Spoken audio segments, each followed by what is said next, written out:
Okay. Again, can I remind us before we start, online or synchronous learning etiquette?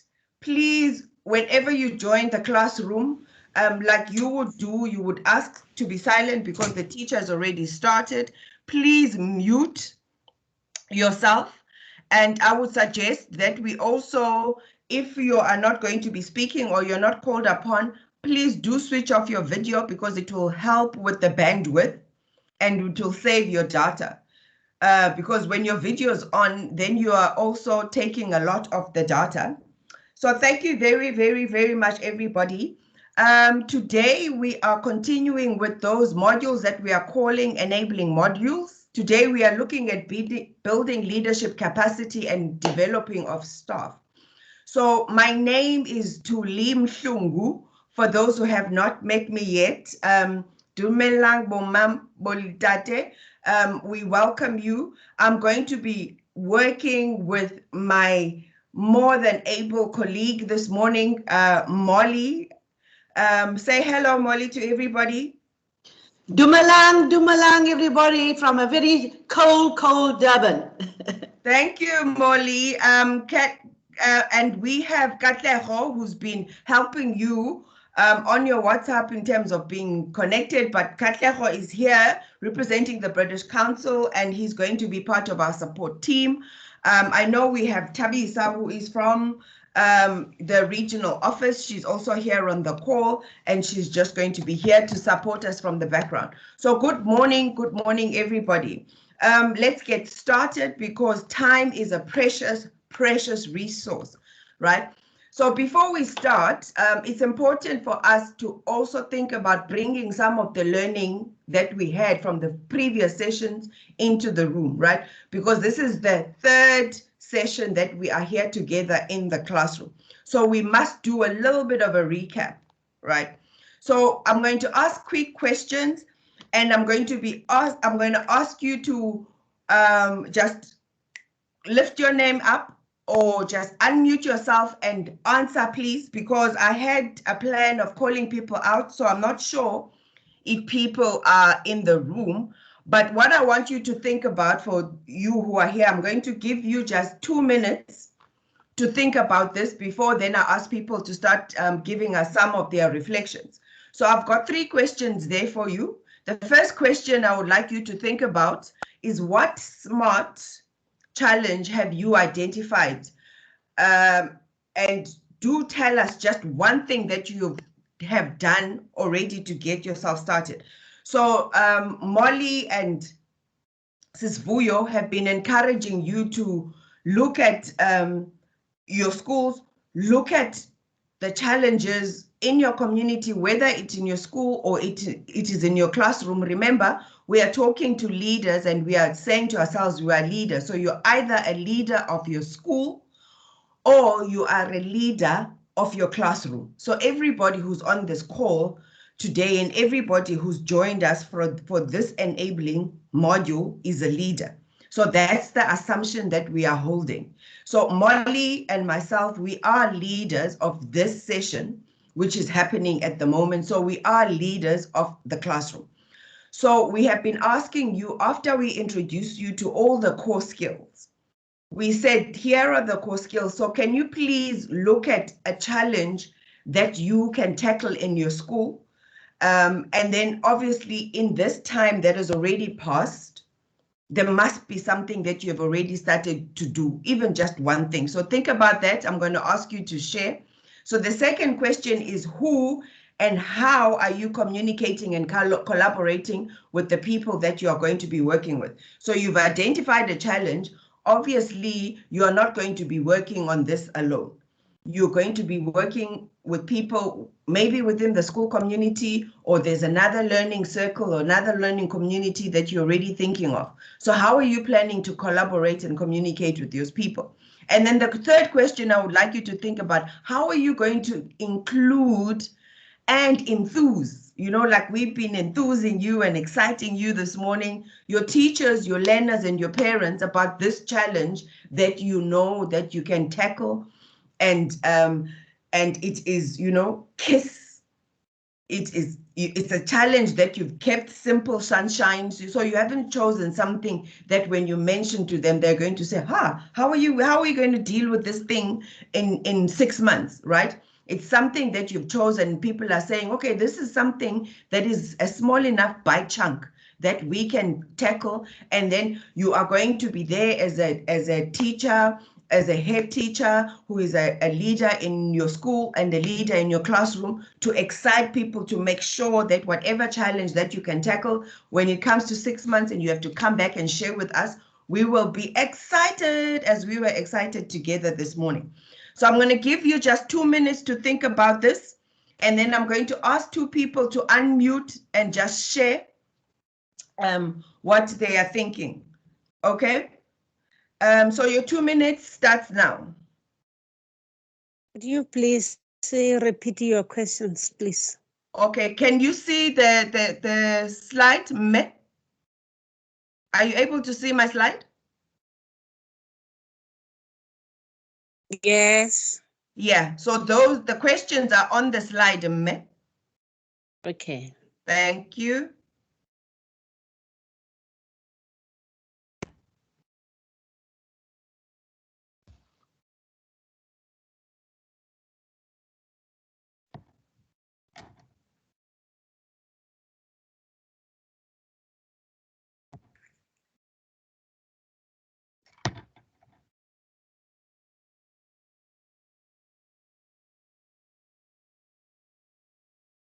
Okay, you have 1 more minute.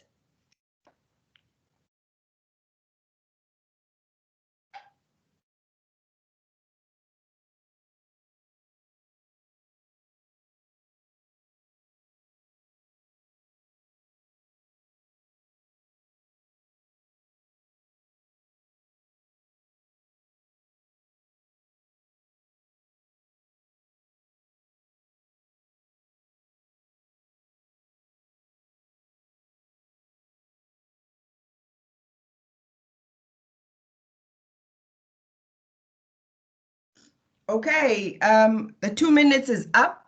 So I think for ease of the session, so that it goes quickly, Molly,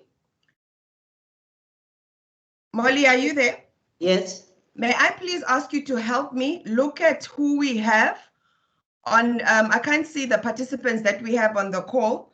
Can you please pick 2 people for me to share, please?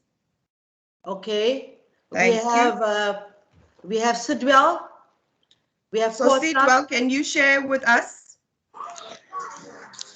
Yes, can you Unmute hear yourself me? and share. Thank you. Yes, can you hear me? Yes, Sidwell, and tell me what group you are in. I am in group 6. Okay, please do represent your group well. Can you share, please? Thank you. Thank you very much. Now then, ladies and gentlemen, due to the pandemic that we are now having in my school, I have identified lack of collaboration between the school and the school community in regard of teaching and learning recently. As you can see, now that because of this COVID-19, learners are now changing or are shifting in terms of coming to school. You shall find to it that most of the things that are happening, parents are lacking the involvement in terms of helping learners to learn while they are still at home. And now then on the other side, the teachers now are now starting to be demotivated in terms of giving the learners through using maybe the WhatsApp groups and all the stuff due to lack of parent helps there. Okay. Now, as a matter of that, what I have started, I had discussion with the staff, try to talk to them on how to approach this thing. And now that resulted to parents meeting. Also, we discussed the ways in which that the school is expecting them to help the learners while at home. Fantastic. So it is true that parents stated that they don't have much money or their financial status aren't helping them to buy the smartphones to help the learners. but we have encouraged them to do so. And by so doing, we told them that due to the pandemic, they are supposed to be committed to helping their learners, their children to learn, even when they are at home. Thank you, Sidwa. And how are you going to make sure that now that you've asked them to try and get these smartphones, how do you excite them and remind them all the time that this is important and make them want to do it and buy in to that? What is the plan? Have you thought about it? Yes, I have thought about it. By the time that the parents were there, we asked the ones that are having the smartphones, and we showed them how the teachers can provide the learners with work while they're at school, and for them to see how they can help or how that work can be shared between the teacher and them at home. And they were very excited, and they have said, they have promised that starting from onwards, they will be engaging in buying the learners the smartphones and allowing the learners to use them. Thank you, Ntate. We look forward to hearing much more about your plans and how it works out. Can we say halala, Sidwell, halala? Halala to me. Halala Sitwell, halala. Halala, group 6, halala. Thank you very much. Thank you, Sidwell. Can we have somebody else, Molly? Just one more person? Puseletso.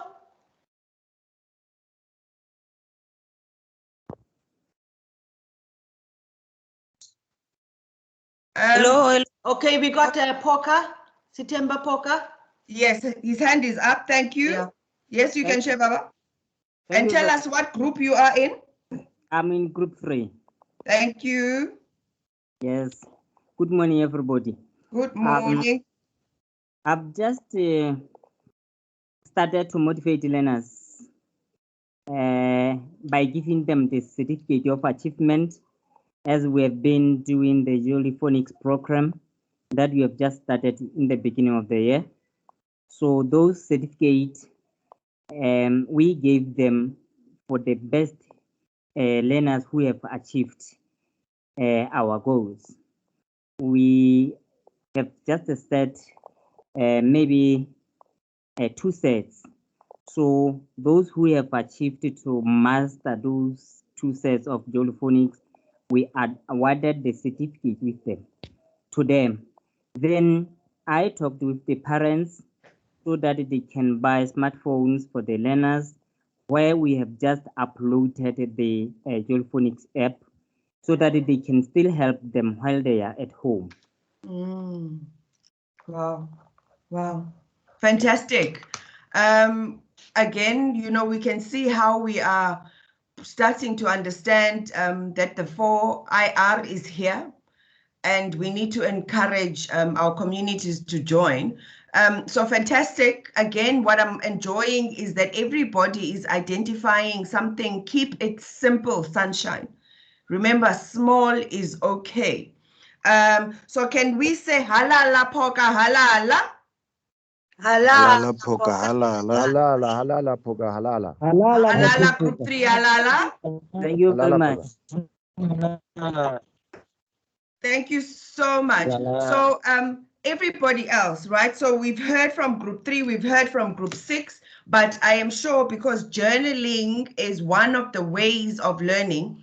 So please make sure that you use these sharings that we heard today to encourage you to go back again, to go back to your plans and to go back and look at what you want to do. And don't forget, right, what we are doing here, this is an enabling module that is going to help you as school leaders in your school also help and support your teachers in how they embed their school, the core skills, right, in their classroom.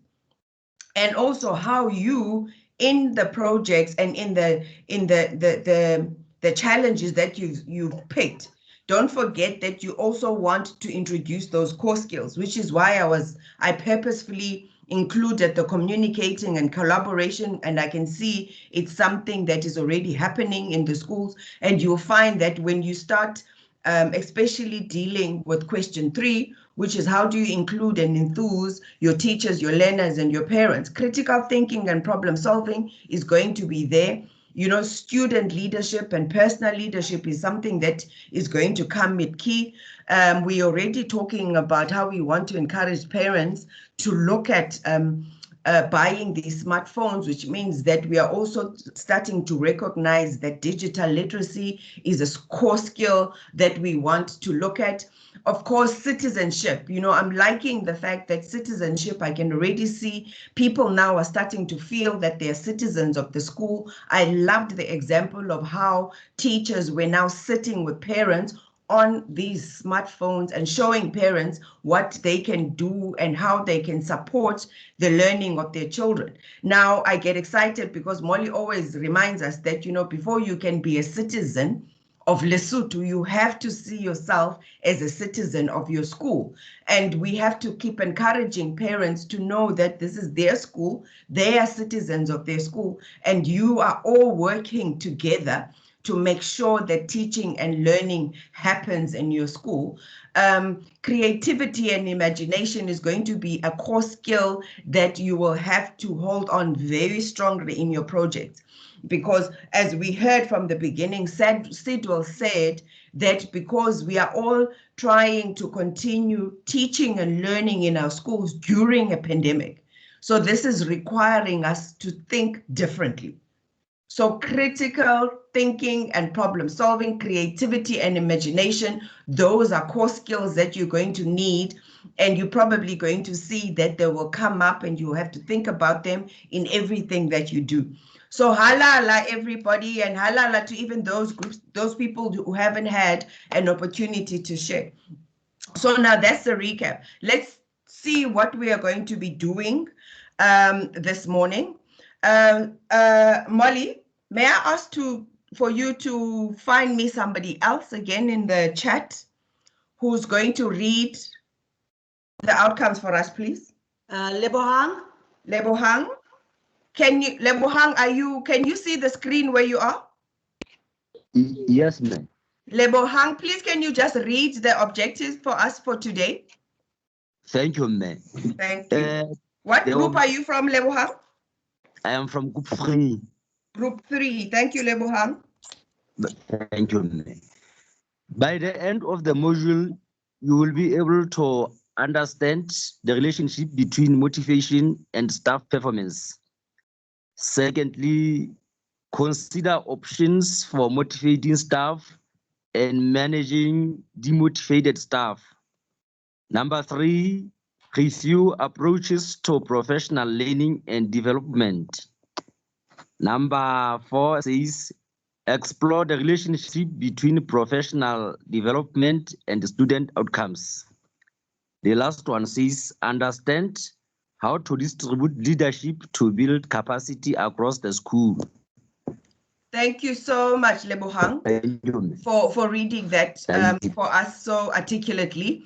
So colleagues, leaders, this is what Molly and myself are committing to cover today with you in the short time that we have. So what I would like to introduce to you, because leaders read, right? So these 2 weeks I have been called to go back to a very, one of my favorite leadership self-development books, actually, The 7 Habits of Effective People. So I felt to myself, you know, because this is what is top of mind, let me introduce one of the things that has jumped out for me in the book. Stephen Covey talks about what he calls an emotional bank account. So we are all very much aware of financial bank accounts. We all are adults, so we have to have financial bank accounts where we deposit money in. And then when we want to take it out, some of us will go into the bank to physically take out money that we've deposited in the bank because we need it, or some of us use ATMs, and then some of us who are even more tech savvy, we can actually transfer money that we have in our financial bank accounts to different people. So now Steve Covey coined this emotional bank account. And I thought how apt when we are dealing with teachers, learners, parents, like we are going to deal with, we have to be very aware that every time we do interact with people in our lives, you know, and people in our work lives, let's think about that every time we do something, every time we give, we are putting every day, whether intentionally or unintentionally, we are putting things into their emotional bank account, right? So whether you like it or not, each and every day you are maintaining your emotional bank account with everybody you have a relationship with.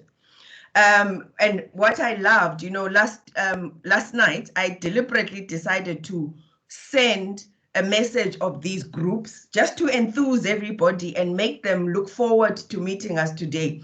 I was really, really laughing when I saw some of the responses from people because they were really looking forward to it because, of course, everybody wants to win a prize. But, you know, it was enjoyable to see, you know, people like Mr. Poka, you know, responding immediately and him then encouraging his group about it. And I realized that, you know, I have built an emotional bank account that is positive with Mr. Poka because Mr. Poka is always here engaging. He's usually the first person to respond. So Mr. Poka has probably got a very positive emotional bank account with the facilitators. I would hope we also have a very positive bank account with him, right?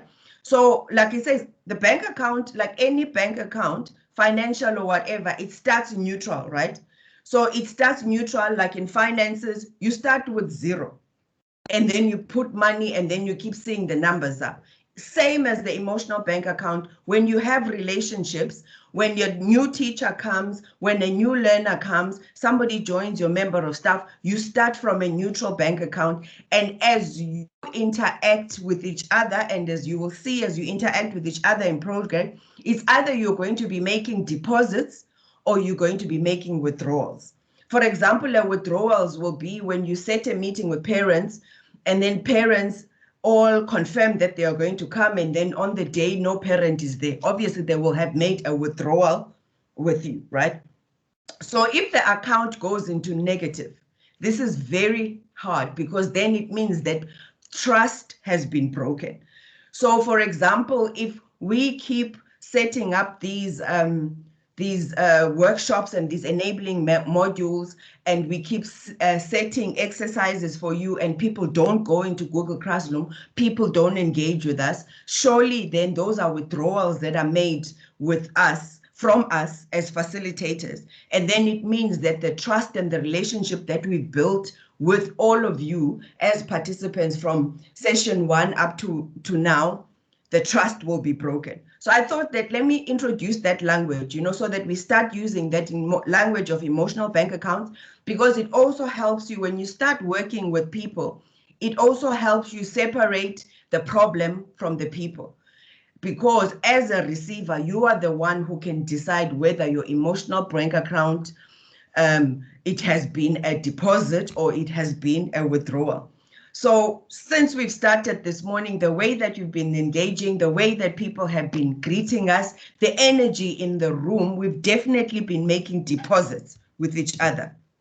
So having looked at all the objectives, right, and Lebohang has very ably read those objectives for us, what I want now for you to think about, right, I want to hear your expectations. So I've got those 2 questions for you there. So the first question is, what withdrawal will you be making today? So this is just another way of asking you, what are you expecting to get from me and Molly today? Again, having heard or looking at the expectations on the other side of the slide. So what are you expecting to get from there, right? And then the second thing I want you to think about is, what deposits are you going to be making into this learning community? For example, for me, the withdrawal that I will be making, you know, today from the session is that I want to be able to feel that the participants here are enthused, we are enjoying each other, we are engaging. So that would be a withdrawal for me, because I'm expecting something from you so that it can keep me warm in the cold weather. The second question is then, what I would love to deposit is that I will give my full present attention to you for the 2 hours. So that's something I'm going to be giving to the group. So again, I'm going to give you just 1 minute to think about this, and please then go to your Teams chat. So your Teams chat, remember there's a chat icon there, and then give us just one withdrawal that you will be making. What is your expectation? And all related to the objectives that you've just heard. The second one, what deposit will you be making today? So just one thing you put in the chat. So those of you who are not able to access our Teams chat platform, please do put that answer into the general WhatsApp group that we have. So your 1 minute starts now. So whenever you're ready, just put those answers. So one withdrawal that you want to make, one deposit that you want to make today from the emotional bank accounts. And then Molly, when they start coming, please just start reading them out as they come. Thank you. So your 1 minute has already started. Okay.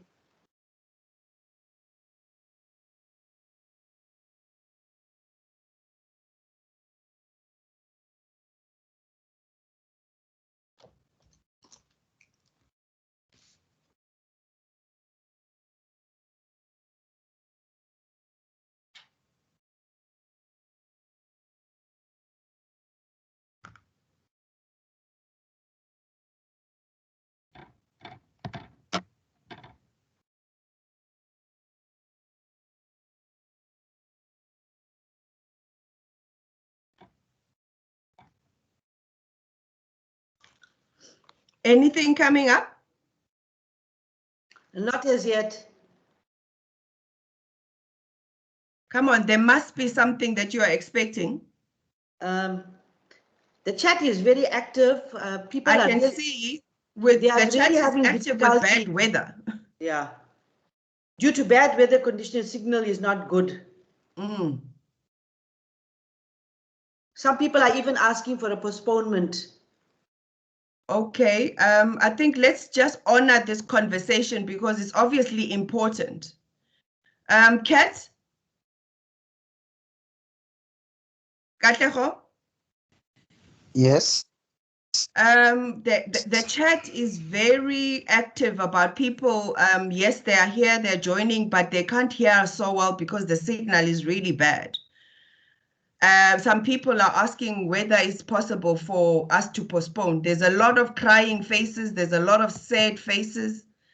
There's a lot of crying faces saying, please. So people are asking for attention here. I think it's a pity. I just maybe want to know how many participants are able to hear you and engage. Maybe if there are 17, I think we can still continue and record the session. But then if not, then we might need to look at that option as well. So Okay. how many people do we have in the room? Yeah. And So who far, can hear? I think the question, who can hear? yeah, maybe they can respond on the WhatsApp group. Yeah. Maybe just by saying one. Just by typing one meaning you can hear on the WhatsApp group. Okay, please. Let's just So that take we a know how minute to do many that. people are able to. Yeah. Or even on the chat? Yeah. Even on the chat as well, Molly. That's fine. So can we get an indication about how many people are on and can hear? Truly, we're getting responses. My withdrawal, I want to be helped to motivate my colleagues, even in the midst of conflict, build good relationships with them to work harmoniously. Okay, thank you. I can see that, yes. So it seems like, can we do, I think let's continue. And I'm hoping that we are then recording the session. And for those, if you have anything that you have not heard clearly from the session, then you can obviously access from the recording. Yes. Yes. Yes, the So, session is being recorded, yeah. okay. And So another at the event moment was, we have, yes. involvement of stakeholders in school events and activities. That's going to be the withdrawal, the takeaway. Yes, yeah. And your deposits, whoever shared that?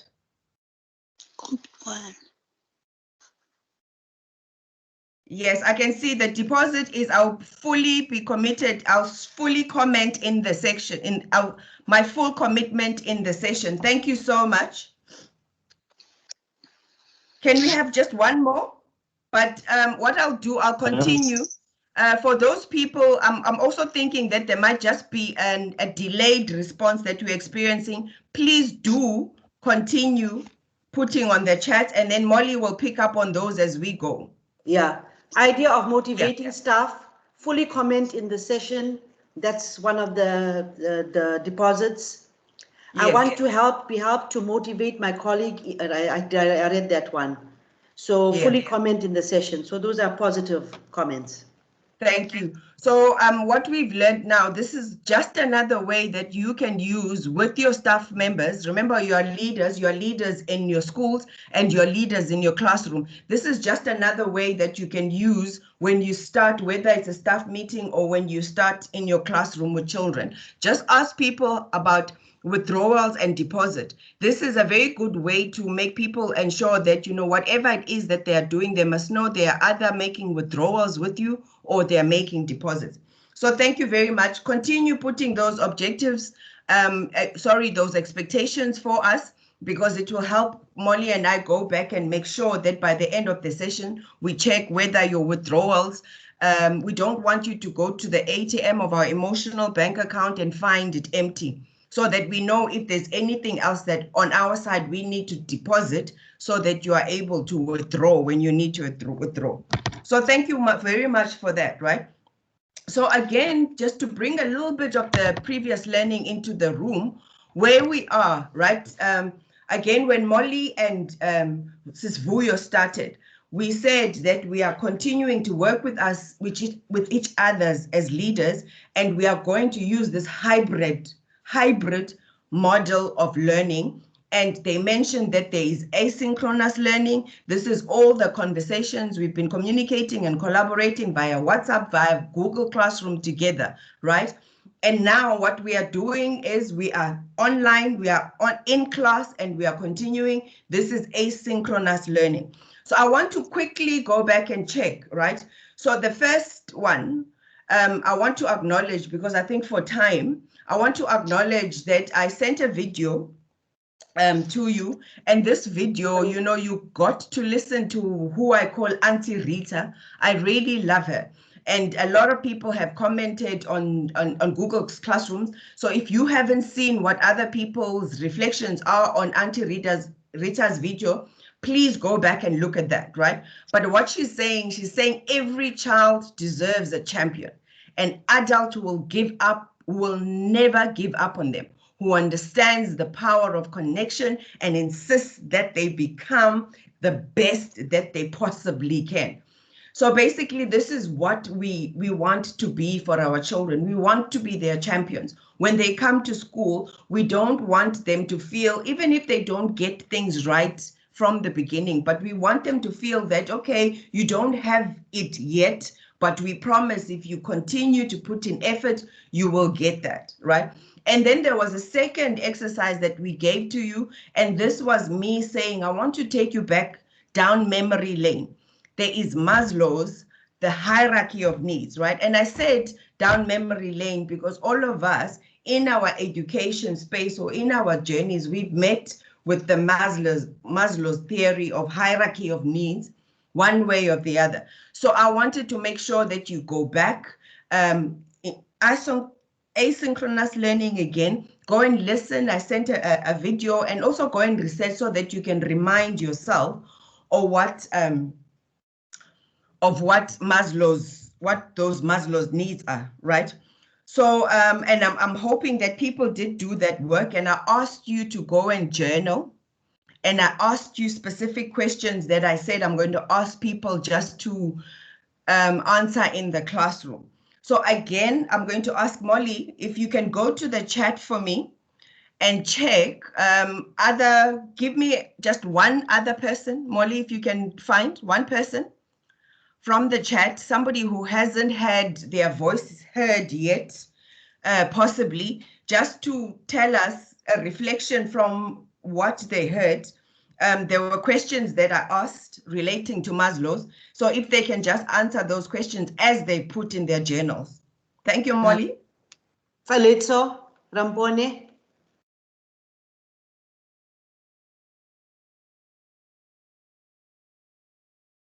Can you repeat that, Molly? Saliso. We also have Puzuletsu as well. Okay, I think I had that. Can we hear from those people, please, quickly? Tabang as well. Or they can raise their hands. Yes, please. I'm going to give this a minute. I'm waiting. Or if you feel that you want to share, please raise your hand. We are talking about the second set of homework that was given, and this was on you going back to refresh your memory on Maslow's hierarchy of needs. And then there were questions that were set there for you. And this was supposed to be an individual activity. So for your journal, please share. Okay, morning. Good morning. Who is there? This is Tabang, Tabang? from Group 6. Oh, fantastic, Tabang. And what group are you from, Tabang? Are you from Group 6. Group 6, fantastic. Group 6 Yes, has just got +1. Thank you, Tabang. Yes, you said the question whereby you said, what do you think Maslow hierarchy of needs is relevant to your school context? It's one of the questions. Yes, madam. Yes, please. So my answer was, it is somehow relevant to my school because we work hand in hand with teachers to see to it that every student is provided with food every day. And we apply for funds on needy learners to get school uniforms and shoes. We also try as hard as we can to protect the learners, both at school and at home.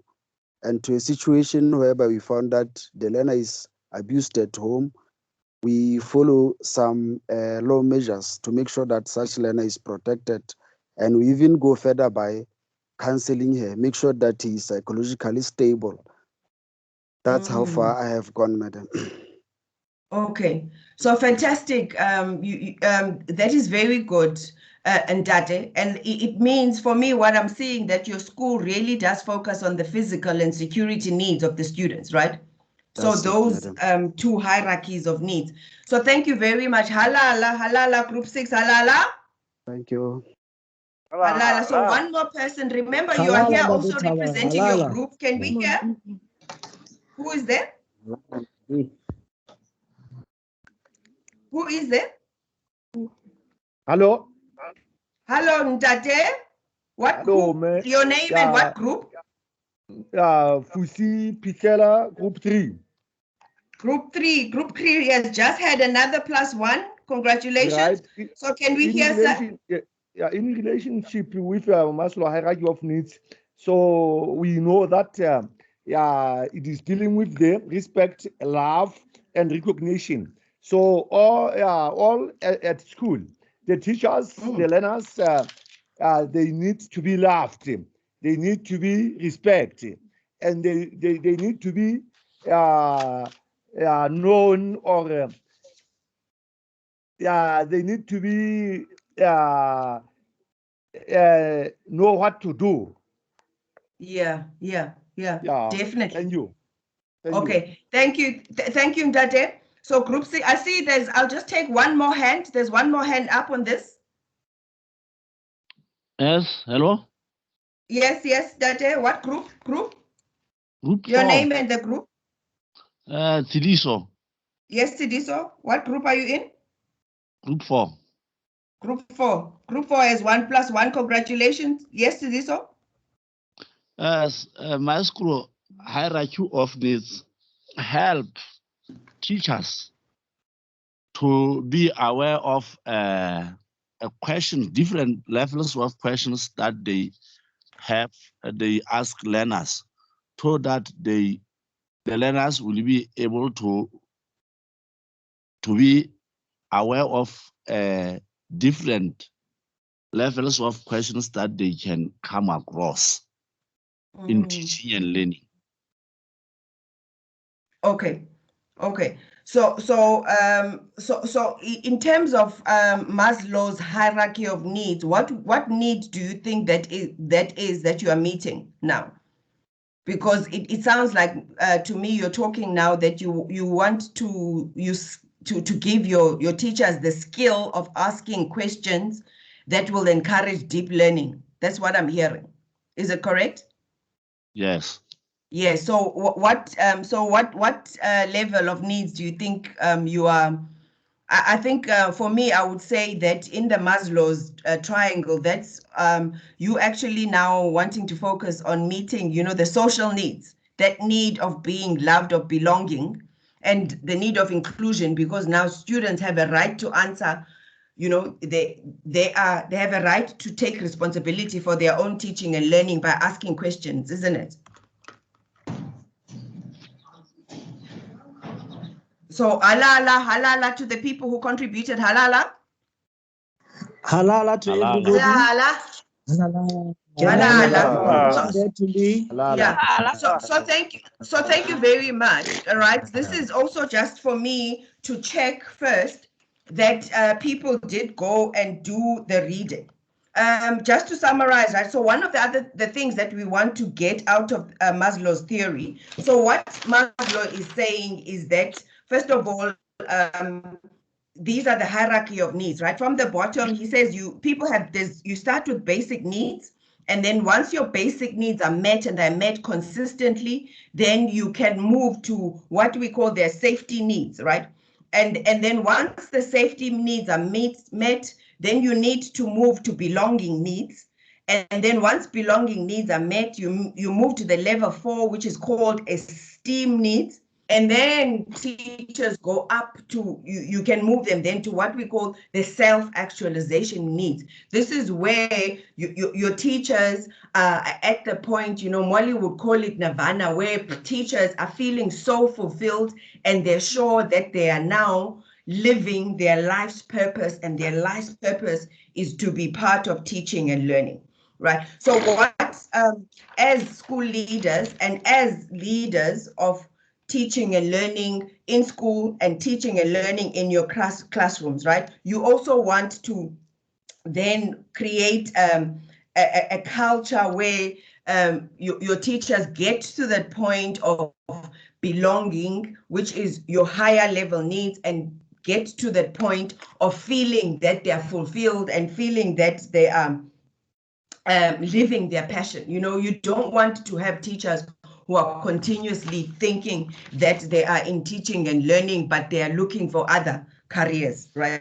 So that's the culture that you want to create in school. So we wanted to introduce you to Maslow's, because we want you to know that you need to consistently be thinking of this, right? So what I'm hearing from the presentations and from your reflections is that most of the schools at the moment are very conscious about taking care of the physical and the security needs of the school, which is what happens in most of our schools. But we don't want to forget that once we have got this, once we have taken care of our physical needs, most of us by our the feeding programs, once we've taken care of the security needs, like the next presenter shared, that you also now look and take care of your safety. And when you discover that there are things that have threatened their safety, you offer counseling. And once these two bottom needs are taken care of and are taken care of consistently, then you need to start moving up to the other needs, so that you can have that culture of a school of teachers who feel that they want to be part of the school. And this is going to help you very much when you talk about wanting to encourage teachers and learners to be citizens of your school. So one of the things that I want you to do in reflection, right? 1 minute, as a leadership reflection, I want you now to these 2 questions. So I want you to quietly think about a time in your career where you might be a school leader now or a leader in your classroom, where you were highly motivated and where you were not. And think about what about this situation made you feel more or less motivated. So can we think about this and then have somebody raise their hand? So as I am looking now at my my leadership board, we have group 4 very clearly, group 3 very clearly in the lead, followed by group 6. So it would be nice to get somebody now to respond to these reflections from group 5. So from group 5, group 4, group 1, and group 2. We need to put points in their leaderboards. So think about this. I'm going to give you 1 minute. Now, this is your own personal reflection. So think about in your career, think about a time where you were highly motivated and when you were not. And share with us what about those situations made you feel more or less motivated, right? And then please raise your hand just to share. It can be anything. And then you're sharing, please keep it short and succinct. So I'm just going to give you 1 minute to think about it, and then we share.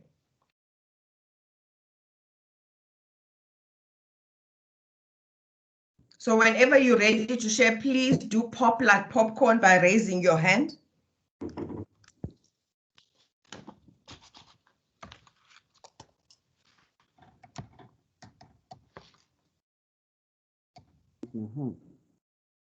My hand is up. Oh, yes. Please Table share. hands up. Yes, your name and group. My name is Tempe Poga. I'm in group 3. Yes. Yes, please continue. I was highly motivated by the time I was appointed as an acting principal. You were appointed as a principal. Yes. Yes. So it was a level 3 need. So you felt belonging. Fantastic. Yes, sir. Yes, and all along I've been motivated. Oh, fantastic. Because you do have a sense of belonging and clarity of role, right? Thank you. What about a time, can you think about a time where you were not motivated and what was happening? There was a time when the member of the board were not going on the same path. So, but I managed to overtake that.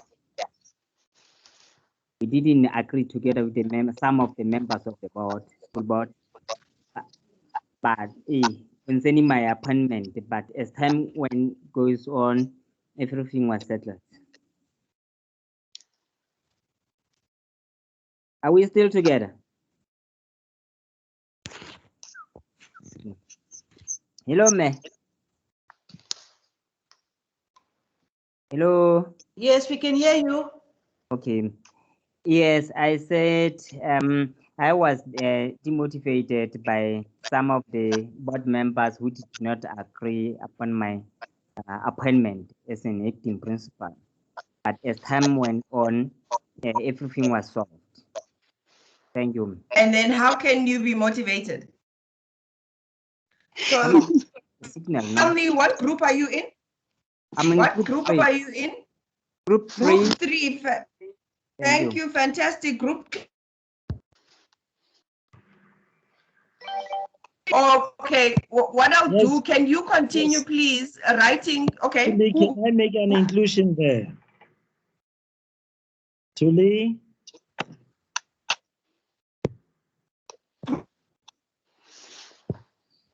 Okay, can I ask that you continue your reflections in the chat and write there, and we'll go back to them, right? I will move on because it seems like the signal is not too good. What I wanted to do with that exercise, I wanted us to get to a common understanding of what motivation means, right? So when we're talking about motivation here, motivation consists of physical, emotional, cognitive, and social forces that drive our desire for commitment towards reaching our goals. So like the last speaker just shared, is that he was motivated by the fact that he was now recognized as the principal of the school, and he was able to stay motivated because he had that position. We are never unmotivated. So even though he was having his challenges with the board, it didn't mean that he was unmotivated, because he did actually say that he kept being motivated. So it just means that we are simply more motivated towards certain goals at different times, depending on our needs, our interests, and our belief about our ability to be successful and in achieving a particular goal. So even when you were having interference or you were not having support from your board, it didn't make him, as he said, unmotivated. It just meant that he was not being motivated at that time for a particular need because he needed support. But it didn't mean that he could not then, and motivate themselves. So that is the motivate himself. Sorry. So that is the general definition of motivation that we are talking about and we are looking at, right? So in terms of time, we've talked about Maslow, but I want you to notice this slide. When we talk about the needs, right? In your reading and in your going down memory lane and looking at the Maslow's hierarchy of needs. So I'm sure we noticed that there again, as in the triangle, there are those needs that are at the bottom, right? So you've got, as you can see in the screen, physiological needs. So we call those physiological needs. Another name for it is your basic needs. And then you have your safety needs, and then you have those belonging needs, and then you have those esteem needs, and you have your self-actualization needs. And basically what Maslow is saying is that we need to make sure that when we are dealing with human beings or we are dealing with people, we need to make sure that our end goal, when we are starting to think with the end in mind, we need to understand that if we want to have people who are fully committed and passionate about what they do, we as leaders, we should always be thinking and planning about going to the self-actualization goals, right? So that's clear.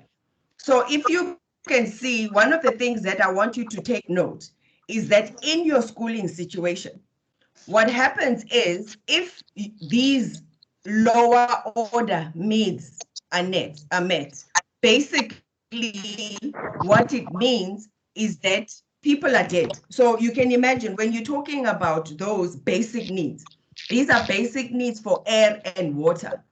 So if those needs are not being met in your school, obviously people are dead, right? So that's the basic need that needs to be met. And usually schools have got that. You know, there's air, there's fresh air, there's water, there's everything. And in most schools, especially in our rural schools where children don't have enough food, some schools will have feeding programs. So you find that as principals, we do spend our time in red, and we spend our time in, as we have done in our sharing. So basically our schools are alive, right? And we want to continue moving to a point where your teachers and your students and your parents and yourself personally, you're not just feeling alive.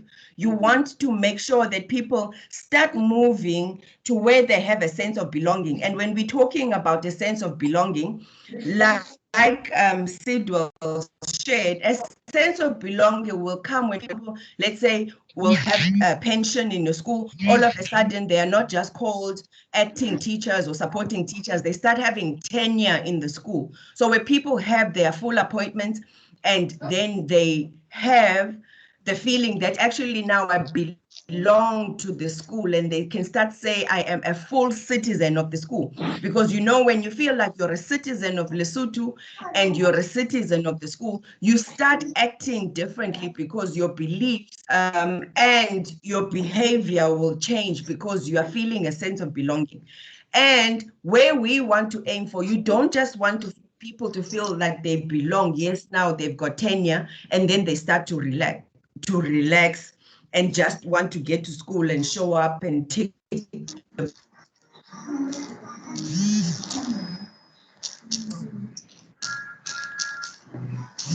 in the school, but they are trying the school.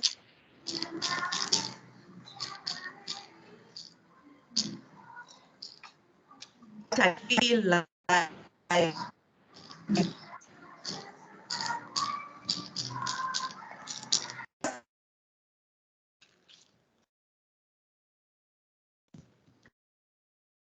Sister Tuli, hello. Yes. back. You just dropped up for a few seconds. You back now? Oh, okay. Thank you. I think let me just so complete this. Even for us, the weather now the site is getting worse. I am noticing that with my signal. Sis Molly, can you see my slide? Yes, your slide is still visible. Oh, okay. The challenge now is that my slide, my computer, it has frozen. Okay. Okay, let me see. Yeah, thank God. Right. So one of the things I would like you to do now, can you take a picture of Yes, this slide Julie. quickly? I don't Yes, want that. Ndate, can you all? The Thank you. picture, we can Can see you the all now take your cell phones out? Can you all take a picture of this slide, right? Molly, Yes. can you also take a picture? Can you screen grab the slide and share it in the chat? When you've done that, can you please say See, I bingo? can't see the slides. excuse me, I can't Julie. Sorry? Yes, yes, I can't Ndade? see the slides. I Yes, can't we see the can slides. see the picture, but the writings there are not clear. Okay, Molly, can you please screen grab for me and share in the WhatsApp chat? Yes, I'll do that now. Okay, this is something that I want you to go and do after you leave class, right? This is something that will help you motivate, because I do want us, while we are talking about motivating teachers and we are talking about motivating students, I do want to know what motivates you. So this is a question that you can only answer for yourself. Molly is going to screen grab and share this. I do want you, and I'm asking you, imploring you, after the class today, do spend 5 minutes to find out where you are. Because you, as we expect you to lead from the front, I do not expect you to lead from an empty cup, right? So I'm going to move on, but I'm going to go back to this at the end, but please do look at that. So just a few pointers from what we've already discussed, right? So motivation is increased when individuals believe that they can be successful. So they prefer work that is challenging and rewarding, work that is not easy. So don't lower the bar because you think that you want to make your teachers or your students comfortable. Give them work that is challenging, because people are motivated when they are challenged. They are motivated by their own personal security. They feel motivated when they feel supported and safe, and then they can make mistakes and they can take the leap.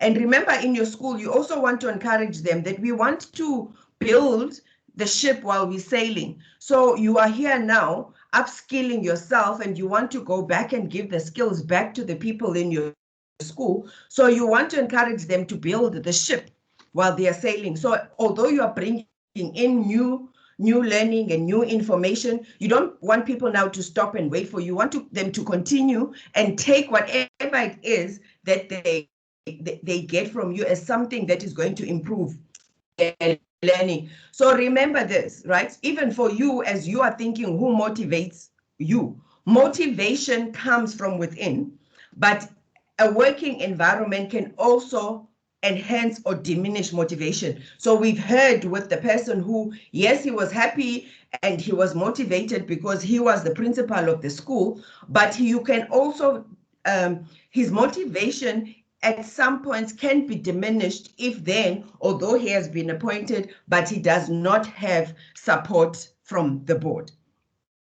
Right. So one last activity. So colleagues, because we have started late, I am now on 10 past, I am on my watch says I'm in 9 minutes past 9. So I'm going to finish my session at 10:15. Please, may I ask respectfully for a permission that we then finish our session at 11:15. So we need to give Molly 15 minutes because of all the interruptions that we've been having.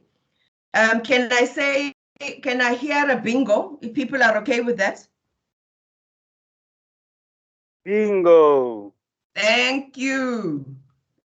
Okay. So what I would like us to look at now, you can see that there is, so what can you see on your screen? So you can see, Molly, can you see the Maslow's hierarchy of needs? Okay, so what it means that my screen is because I've moved on my screen now. I have put a screen that says the impact of motivation on performance, and this screen has got quadrants. Can you see the quadrants? No, not yet. Not yet. Not yet. It is still that Maslow's hierarchy of Not needs. yet. Okay, it means that I'm also being challenged now on my side. Wait, I'm going to try and share. Can you stop sharing? Sis Tuli, can you stop sharing so I can share your slide? Sis Tuli?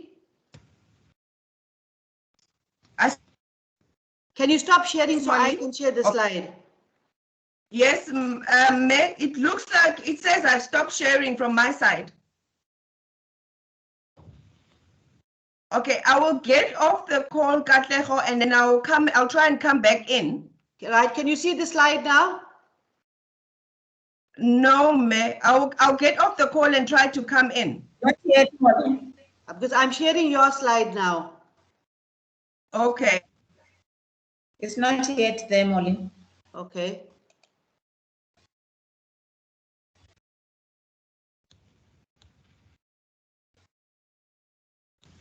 Okay, let me try and share from my side.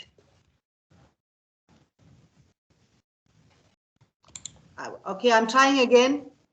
Okay. Can you see it? Yes. Should be able to. Yeah, it's there, Molly. Okay. Can you please put it on slideshow, please? Something is there. Yes, is it okay? Yeah. Slideshow. Okay. How's that?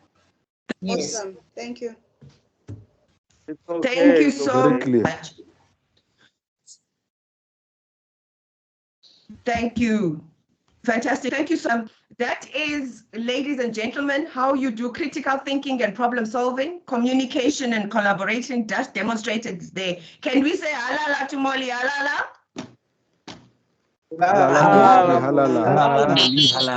Thank you.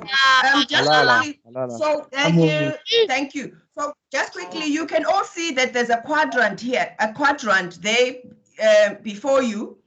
And in the quadrant, you can see there's the one called learner. There's a learner, performer, underperformer, and demotivated. So what I would like you to create in your head, create a story.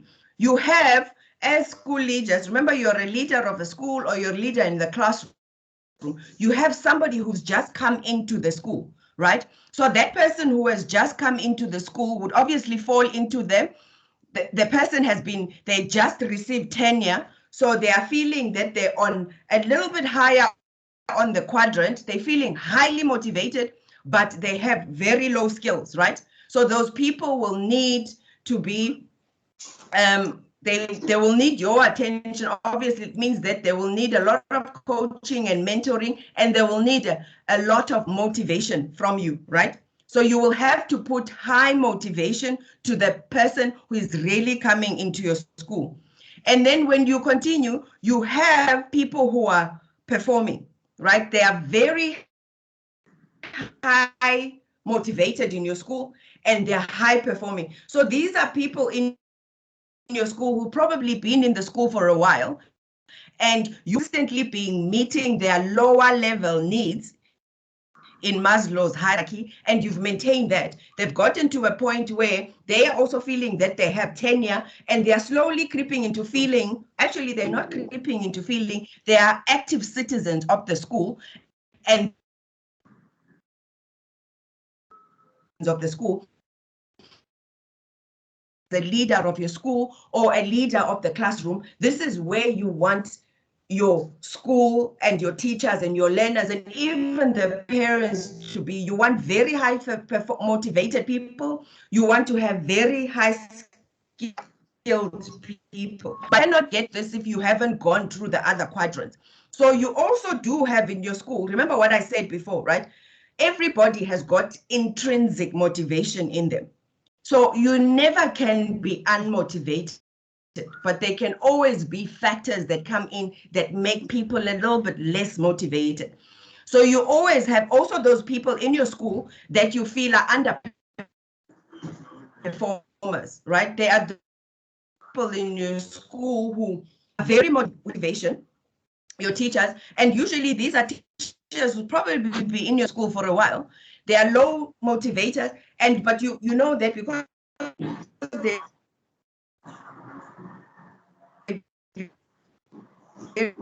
also people in this quadrant, the underperformers, are usually people who are not very proactive.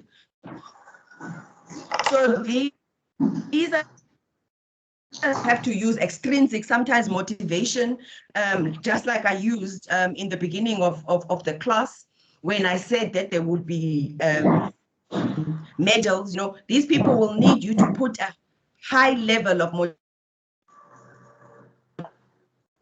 And then there are those people who are demotivated in your school, right? They have very high skill.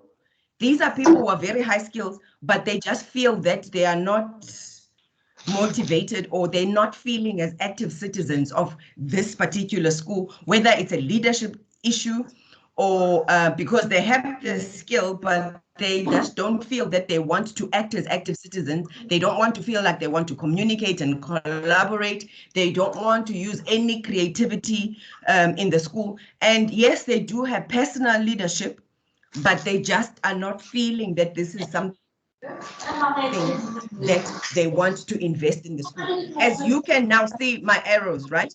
So people will usually in your school, you know, they will journey from, there'll be a learner, sometimes an underperformer, there will be performers, and then there will be demotivated. As leaders, that you are always operating within this quadrant. And remember now, I think we can get to a point of agreeing that motivating your staff is actually the responsibility of a school leader, isn't it? Molly, can we move to the next slide?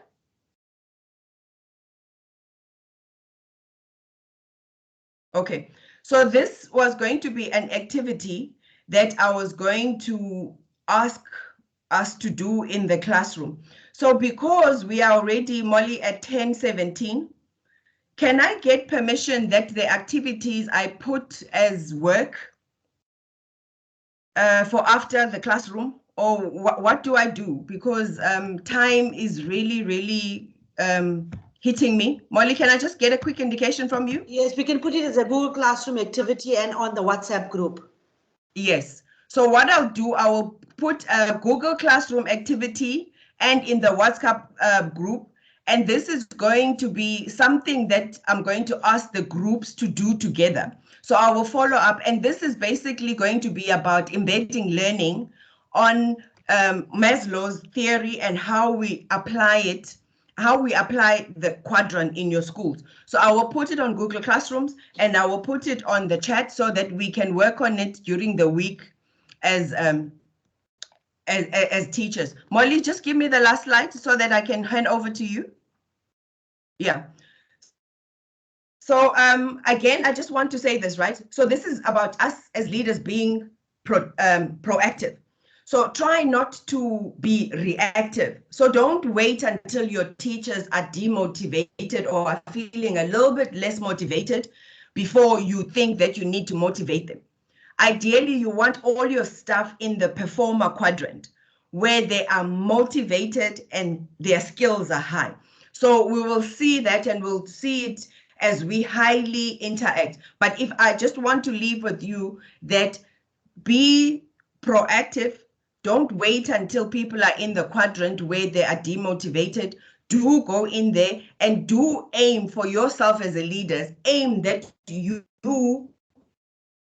your personal purpose in the school is to make sure that all your staff are in the performer quadrant. Next, Molly.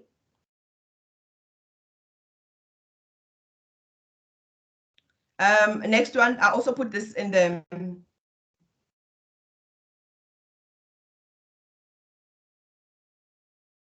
so I think to hand over to Molly when she follows. So I'll put these activities, I think, in the WhatsApp just so that we save time. But where I want to end this session with you is that I want you to, when you notice in the quadrants, right, people were motivated or demotivated. And in the quadrants, what you saw is that most of the people, they were not motivated or demotivated just because they didn't want to. I want you now to understand that some of your teachers, some of your learners, and maybe some of the other stakeholders in your schools are demotivated because they lack skills. So what happens is then teacher development, or you as a leader, you need to make sure that you have or create an opportunity and you create a culture where everybody in your school can get an opportunity to be upskilled, because you want to work with your curiosity. So this leads me to our next module, Molly. Am I still there? Yes, you're still here. Yeah. Yes. Right. So what Molly now is going to be helping us with, right? We are going to be looking. Okay, you can talk through the side while I change my slides, okay?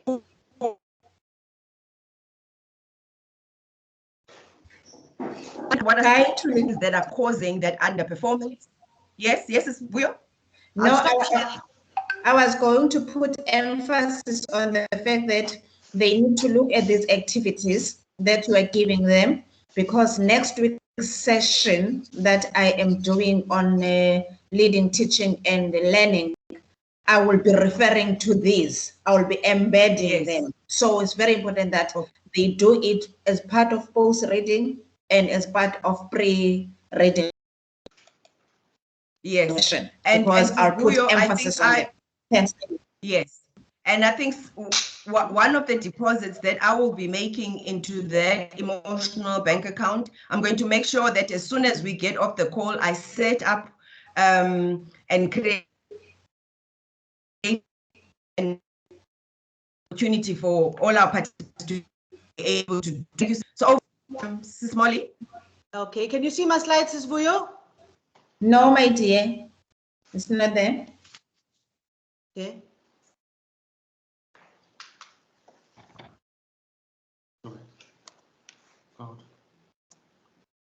Okay, can you see it now? Not yet. Go out. Go to Zoom. No, I don't. Oh, yeah. No, Zoom and share screen. Where? Go to Zoom and share screen. Could you share your screen? What? Go to Zoom and share screen. Click on Zoom. Good. No. And share it. Yeah. Okay. Yes. Got you. Yeah, click on it. Can you see it now? You should be able to. It's coming, it's there. Okay, I'll just turn it onto a slideshow. Okay.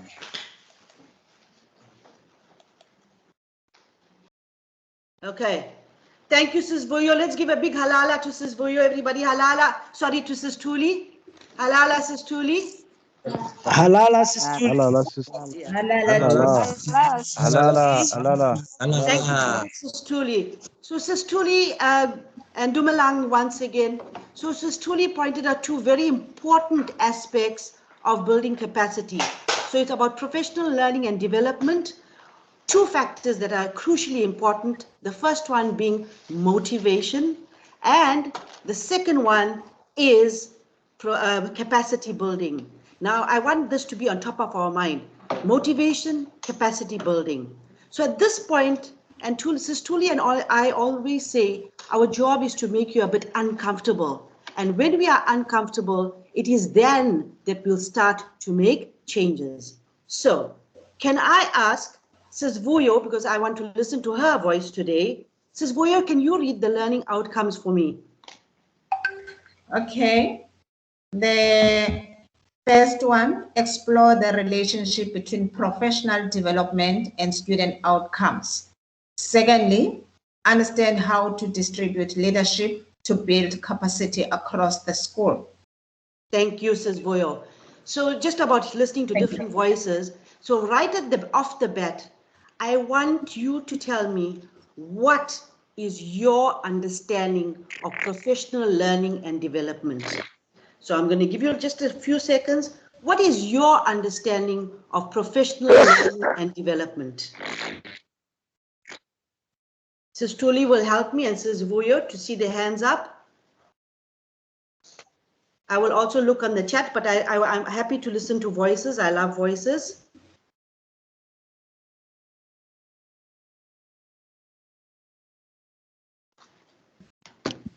What is your understanding of professional learning and development?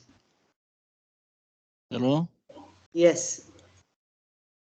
Go ahead. Group 4. Yes. Professional development, I think, is the skills and techniques of empowering the skills and techniques of empowering the staff with the methods of teaching. Ah, wonderful. Some very key points that you said. Skills, you spoke about techniques to empower staff. Brilliant. Anybody else?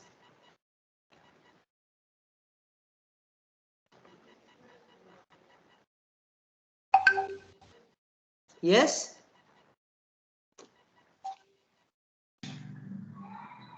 I'll listen to one more. What is your understanding of professional learning and development? Yes, Molly. Yes. In addition to what the first speaker has just said, I can say professional learning is empowering an individual with much relevant strategies to deal with teaching and learning there. Aha. Strategies for teaching and learning. Very good. On point, halala. Wow. I'll tell you why. So why is this important? Yes, we deal with empowering, we deal with skills, we deal with strategies. So why is professional learning and development so important?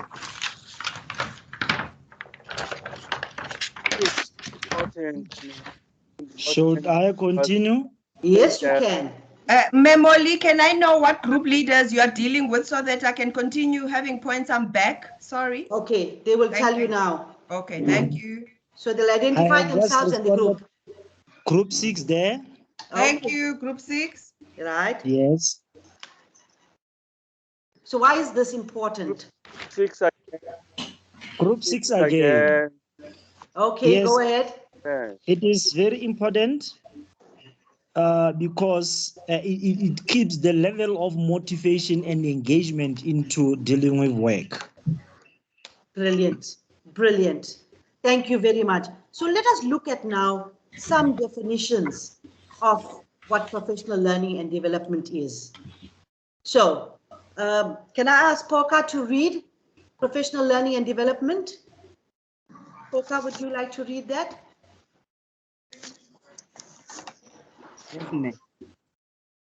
It says professional learning and development, an ongoing process of formal and informal learning enhance knowledge and skills.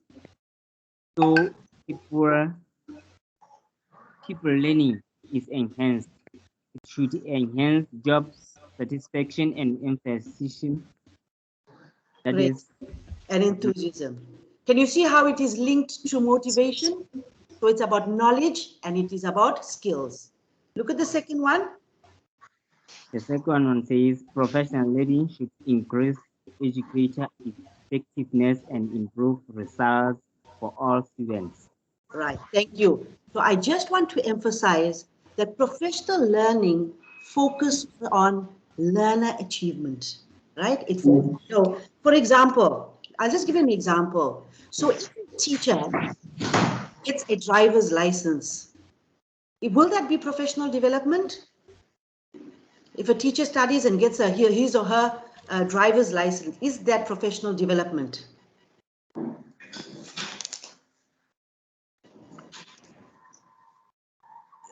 Do I have a hands up? I can say no. Why not?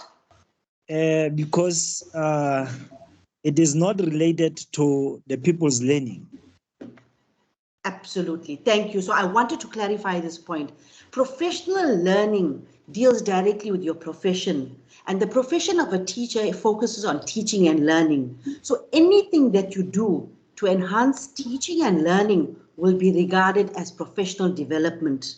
So if a doctor gets a pilot's license, yes, he'll be able to fly all over, but that is not going to help him to heal his or her patients. So I'm very glad that you understand that it's every activity that we do in school, whether in school or out of school, that helps to empower, to develop knowledge and skills that the teacher has. Brilliant. So, you know me, I love competitions. So, groups, are we ready for a competition?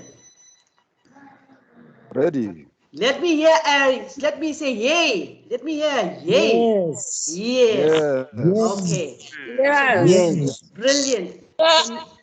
So this is your competition. So in school, there are various opportunities for professional learning and development in school, sometimes out of school as well. For example, meetings, lesson observations, you know all of them. So I'm giving you literally like a minute to identify 6 activities, whether they are in school or out of school, that contribute to professional learning and development. So this is a competition. The first one to get 6 will shout bingo. So, gladiators, are we ready? Are we ready? 6 activities that lead to professional learning and development in school or that can be carried out of school. Are we ready? Steady, go. Julie, are you keeping time? Sis Julie, are you keeping time? Sis Voyo, can you keep time, please? Yes, I'm here. I'm here, Sis Molly. Right, you keep time for us. Ready, go. First one to get 6. Yeah, go. Go. Go. Go.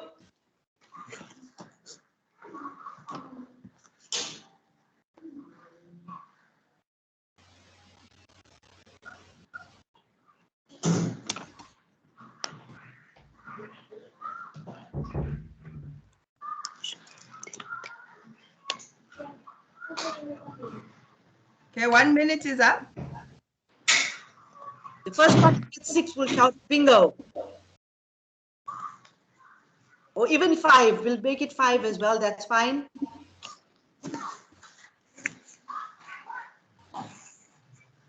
Do we have a bingo? Waiting for a bingo, waiting for a bingo. Remember, group 6 and group 3 are way forward. The other groups need to chase. Whoa, okay. So we have a competition on our hands. Yes. Wow.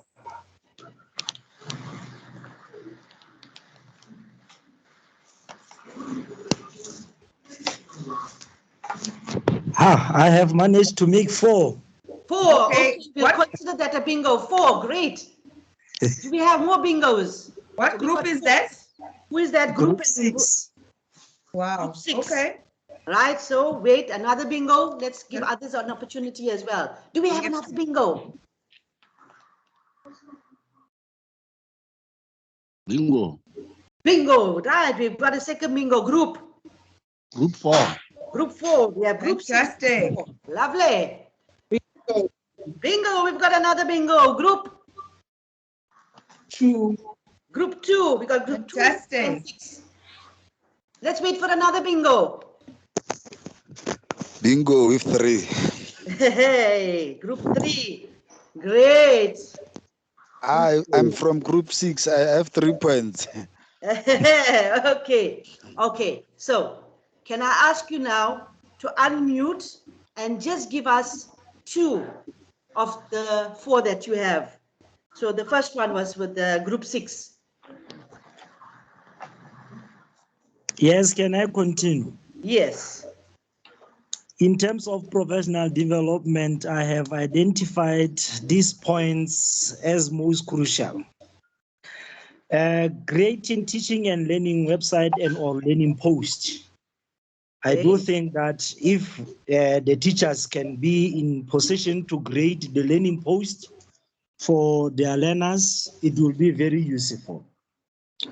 Secondly, using digital and or monitoring assessment tools.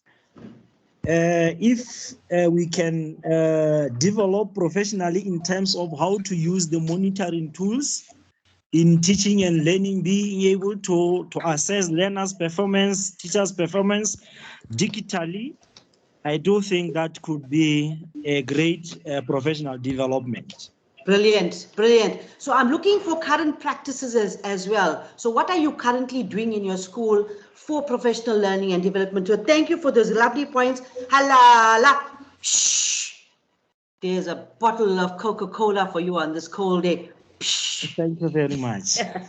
So can I have group 4? Group 4. So we got websites. We got assessing teacher performance using digital tools. Right. Group 4, what have you to add? Group 4. Group 4. Remember, group 4, you did shout bingo and we gave you 1 point, so you can't say bingo and not contribute.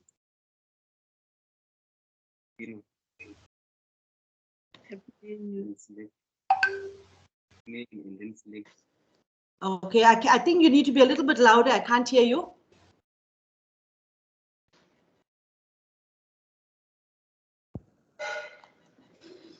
You can also put it on the chat as well. Okay. Yes, go ahead. Okay, for professional development. Yes. I think what I noticed is that I have to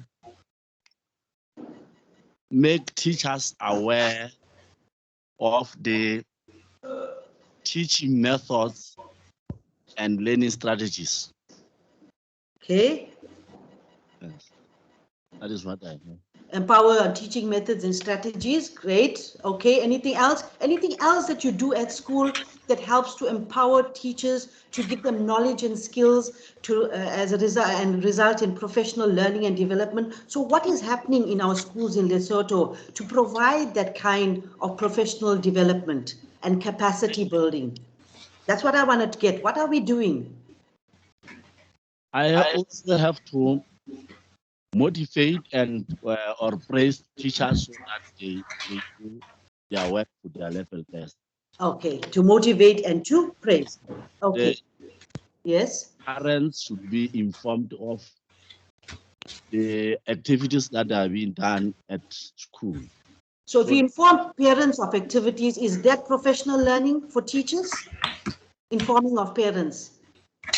How does that result in professional learning? We want to build knowledge. We want to build skills in teachers. So we're focusing on here professional learning and development for our staff, for whole school. So I want you to think about those activities that we do in school that helps in professional learning and development.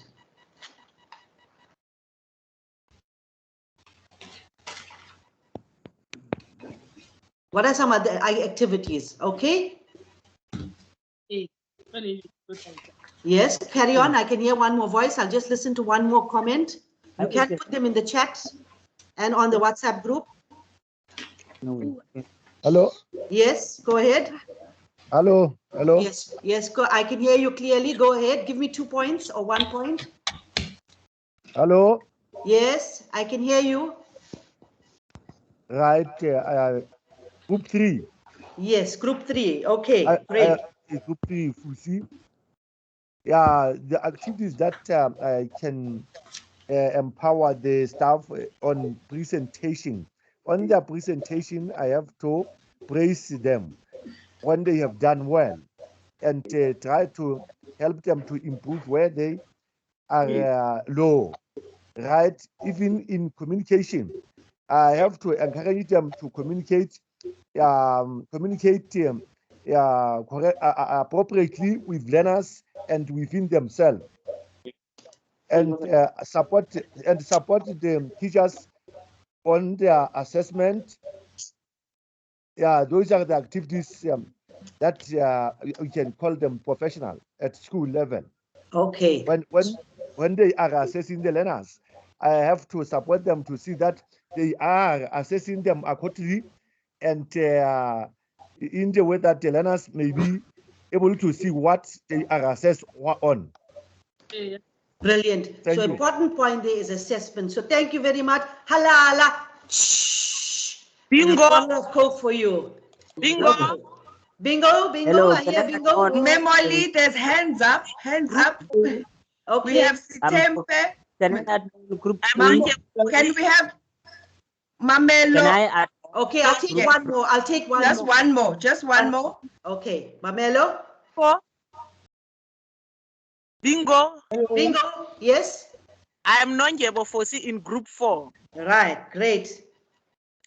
I think to motivate the teachers to allow their views when they maybe in meetings or even if it not in meetings, to allow their views generally at school, it can motivate those people and that can make the teachers to feel free at school, and also the learners, the teachers are happy, that can create Great. Okay. joy to the learners.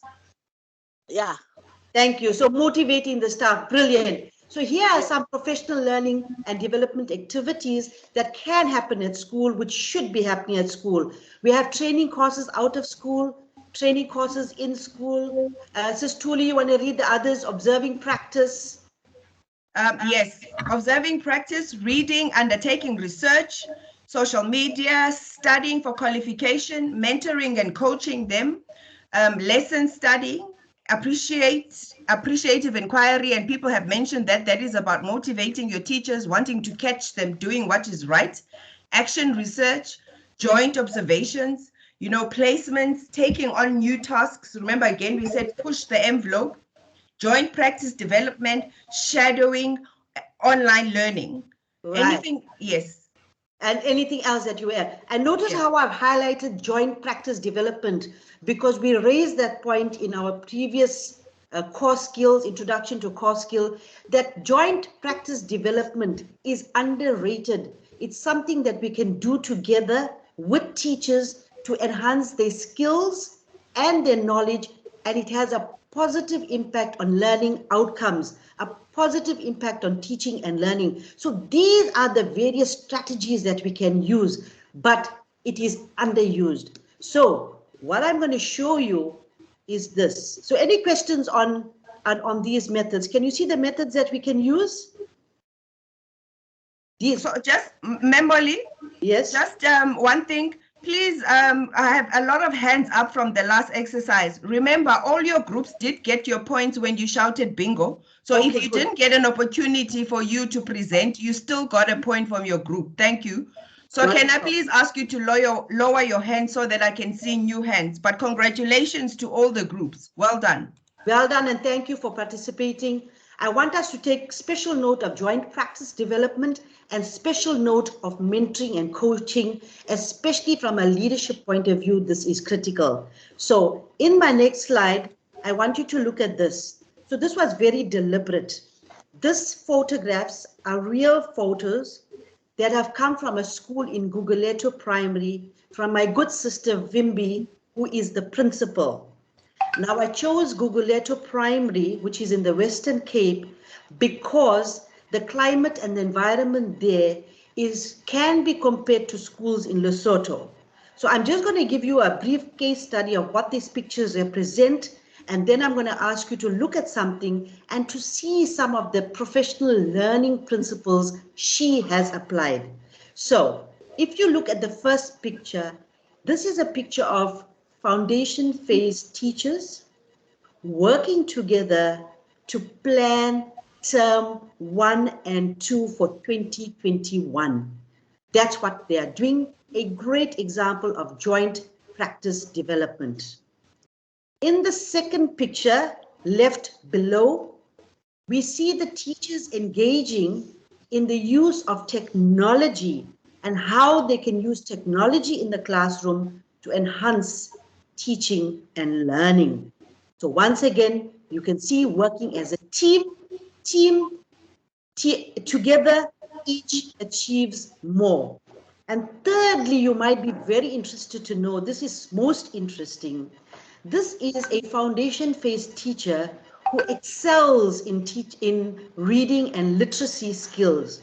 So the teachers sitting against the wall are not teachers from that school. Those teachers came from a neighboring school.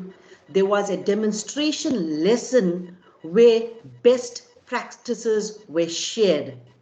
So this is what Sis Vimbi is doing in her school in terms of capacity building, professional learning and development. So any comments on that? What do you think? Any comments? Just one word, what do you think? This is happening, I mean, currently as we speak, after she attended our courses. Yes. I have a hand up from Kolo Likane. Yes. Can you share, please, and tell us what group you're from? Just one sentence, one group, one sentence. I'm from group 2, madam. Yes, yes. Continue, Tate. Thank you, madam. What I can just realize here is that sharing ideas is very important. Sometimes I will try to work, but it will be wise to visit some people so that I learn more. Okay, I didn't hear that too clearly. I didn't get that. Your connection was not very good, Ndate. Please, can you put your contribution on the chat? We'll read it later. Yes. Anybody else? Yes.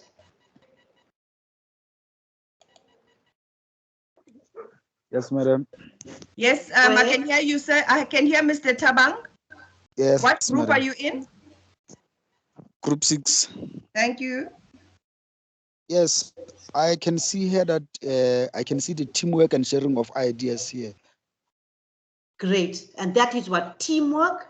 Can you see Sis Vimbi has given ownership to the members of her staff? They are taking, the teacher that you saw in the left bottom picture was actually a teacher who now became a leader of literacy and inviting teachers from other schools. So that is the kind of practice we want to, that is the kind of faith and potential we want to extract. So look at the principles of professional learning that I have up.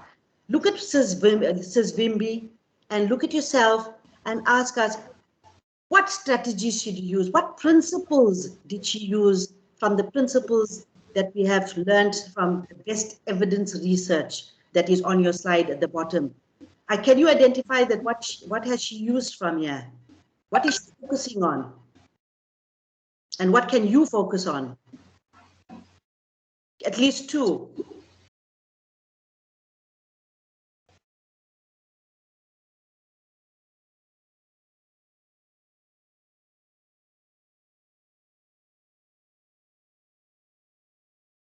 Do we have any hands?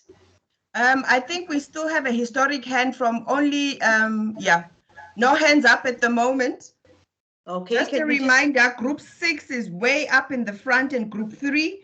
We need group 2, group 5, group 4, and group 1 to catch up. Group 1, we need you to catch up. You only have 1. Let's hear you. Let's hear you. So what can we do? What has Sis Wimby done in her school, and what can you do? For example, focused on student outcomes. Remember, in teaching her staff and jointly learning about technology and the use in the classroom, what were they focusing on? It was the first bullet point, focused on student outcome, not just individual teachers' needs. Anything else that you can identify? Because you can read and identify. What has she focused on?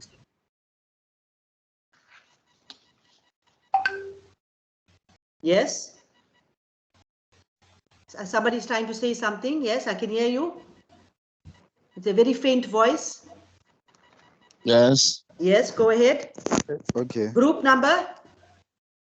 4. Ah, halala. Go ahead. I can Coca-Cola for you too. Yeah. Collaborative involving reflection and feedback. Great. And in which photo did you see that? Come again, I can't hear you. I said, where did you identify that? In which photo did you see that? Looking at those photos, where did you see that? In just one or all three? In these pictures. In all of them, yes, absolutely. What else? An individual and collective responsibility at all levels in the system. At all levels in the system, not just focusing at a very narrow level in the classroom, but across the school. Brilliant.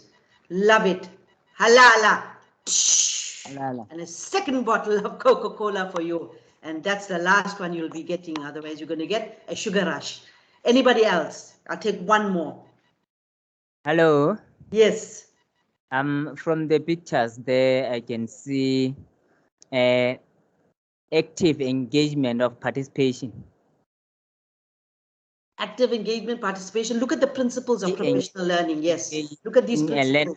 Into participation. Yes. Yes. I'm from group 3. Oh, group 3. Well done. Great.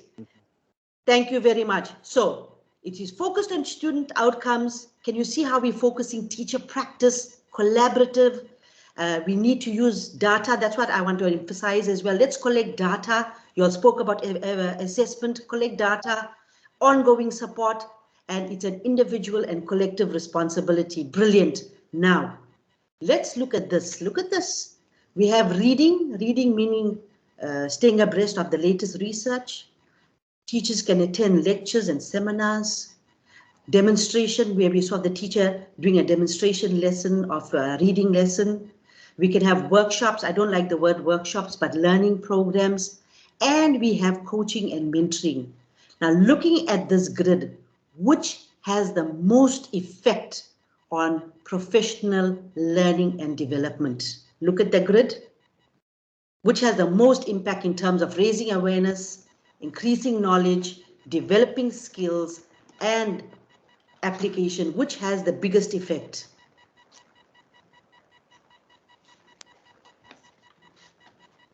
Which is it? Is it workshops and simulation, coaching and mentoring? Which is the one that has the highest effect on? There's a hand up that popped very quickly. Lebohang, let's hear you. We see yes, you. Yes, what group are you in? Okay, I'm from group 3. Thank you, Lebohang. Let's hear you. Group 3 is streets ahead. Yes, popping. The one that has the most effective is coaching and mentoring. Right. Are you surprised by this, Lebohang? No, I'm not surprised. To what extent do you use coaching and mentoring in your school for teacher professional and professional development and learning? I sometimes sit down together with my teachers and discuss our strengths and weaknesses as teachers. So we share together and then we try to cultivate it.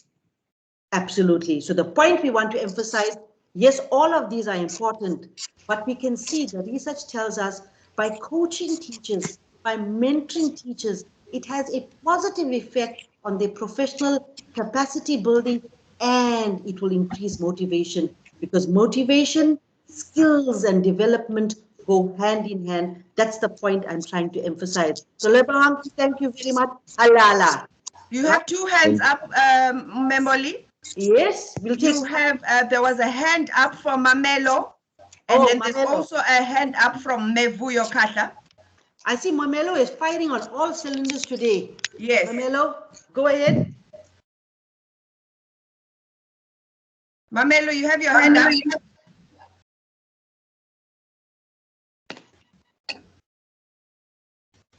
Okay, Sis Vuyo, can I hear what you wanted to say while we're waiting for Mamelo? Okay, I just wanted to make a comment on coaching and mentoring and link it with what we have done previously. Molly, in the last 2 weeks, has discussed the importance of questioning, you know. So coaching is about questioning. Coaching is about getting accountability. Coaching is about giving responsibility. So as school leaders, you have got a responsibility of questioning, of having those action plans that are discussed by the teachers. And then mentoring is also when now you have to ensure that as a school leader, you equip yourself, you undertake personal development, which we spoke about last week when we were dealing with core skills, so that at the end of the day, you are able to share those skills. And they work well when you have partnered the two, the questioning and the sharing of your own skills. Don't just share your own skills as if you are putting a petrol in an empty vehicle.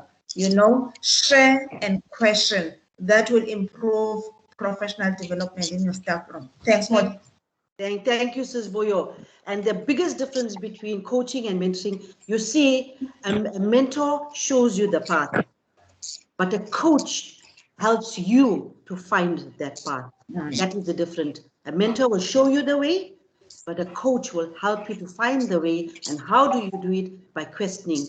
And Sis Boyo pointed out a very, very important point, and that is, what is your level of professional development? Do you continuously engage in professional development? Example, the fact that you are doing this learning program is empowering yourself, engaging in a professional development activity. So you cannot be selfish.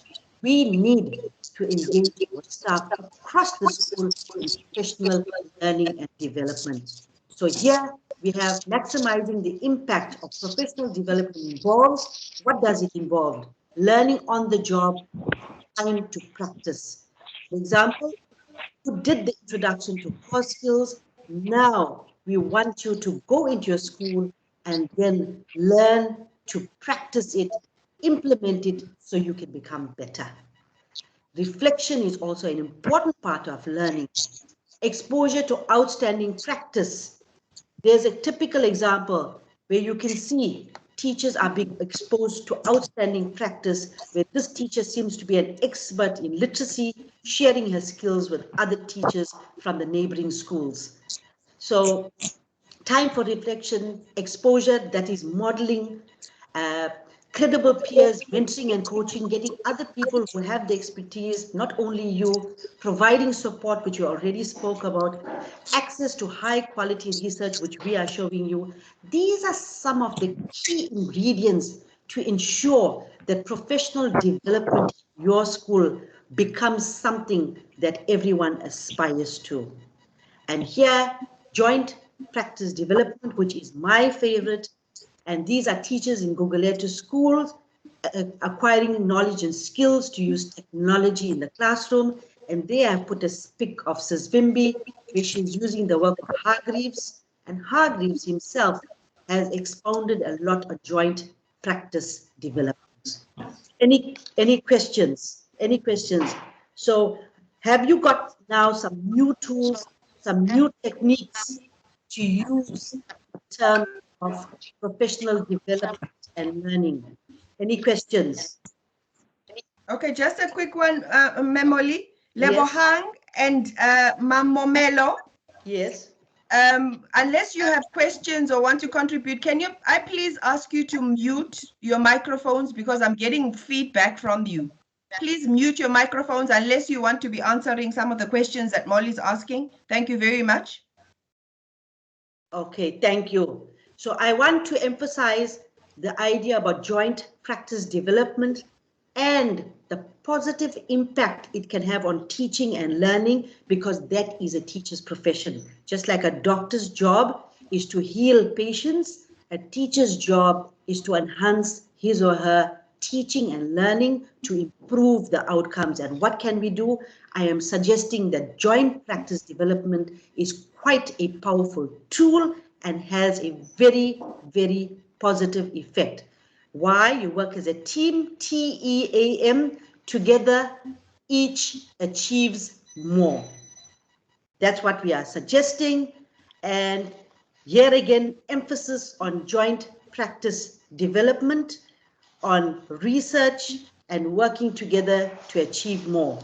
Now, this is an activity, and I saw a lot of people. I went to Google Classrooms and I saw a whole lot of points that were raised in terms of reflection, in terms of talking about conflict on the staff, in terms of incentives and motivation. So this is an activity that I will post in Google Classroom and on the WhatsApp. You are a member of a senior leadership team reviewing the quality of teaching. Some teaching is excellent and some is acceptable, but a significant minority does not reach school standard. This is a real case because somebody did allude to this in terms of the standard of English in your school. Discuss how you are going to approach this challenge and include information about school-based professional development. So we gave you a lot of tools, a lot of strategies. So we want you to work together collaboratively as a cluster to see how we can solve this very real problem that you have identified, right? Summarize your approach and don't use a flip chart. I'm going to post it on Google Classroom because one of the principals was having this challenge. So I'm suggesting that we have a professional learning community where we can address this challenge. So is it okay that I put it on the chat or in the Google Classroom? Do I have a Yebo? Yebo? Do I have a Yebo? I can put this in Google Classroom. Yebo? You have a Yebo from Mrs. Molly. Okay. Right, thank you. Right.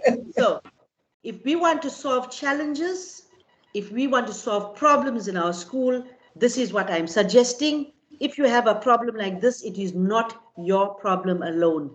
Let's create professional learning communities where we can enhance teaching and learning. And can I get somebody to read that? What is a professional learning community? Can I get somebody to read that? An opportunity to call Kololikane, or yes, Okanye, or Memelo. Memelo, I see your hand is up. Please read for us. Thank you. What group are you in, Memelo?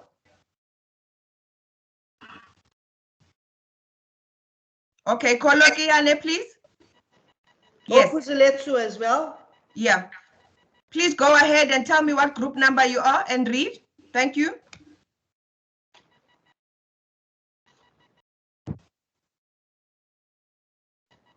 A lot of people are putting their hands up, but they're saying that we can't hear them because they have network challenges.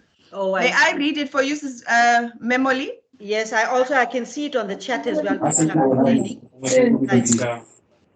I can hear somebody. Okay, Nanjebo, I can hear you. Please proceed. What is a professional learning community? A strategy to increase student achievement by creating a collaborative school culture focused on learning. Brilliant.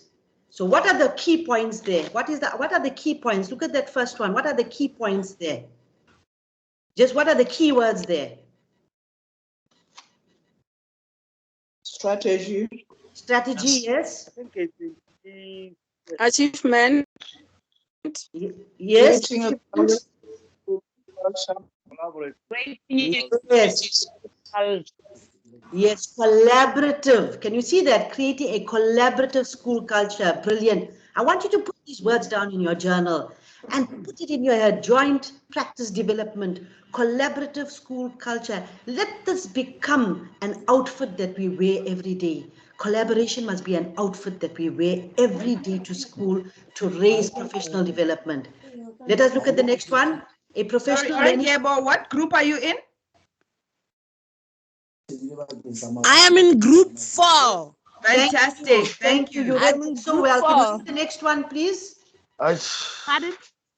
Can you read the next one? Brilliant. And look for the keywords. All right. APLC has professional learning community. Has capacity to promote and sustain the learning of all professionals in the school community with the collective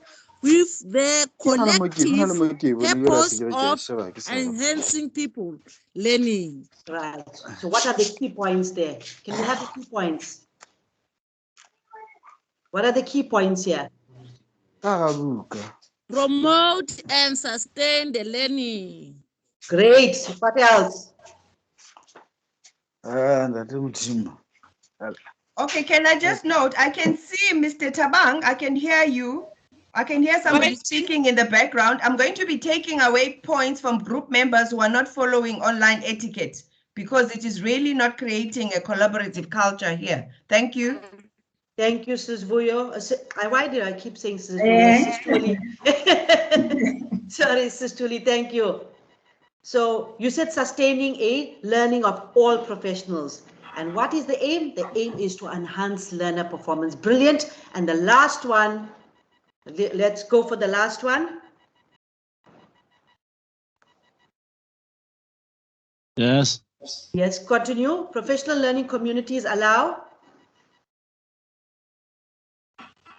The last one. Yes, please. PLCS allow teachers to grow their leadership capacity.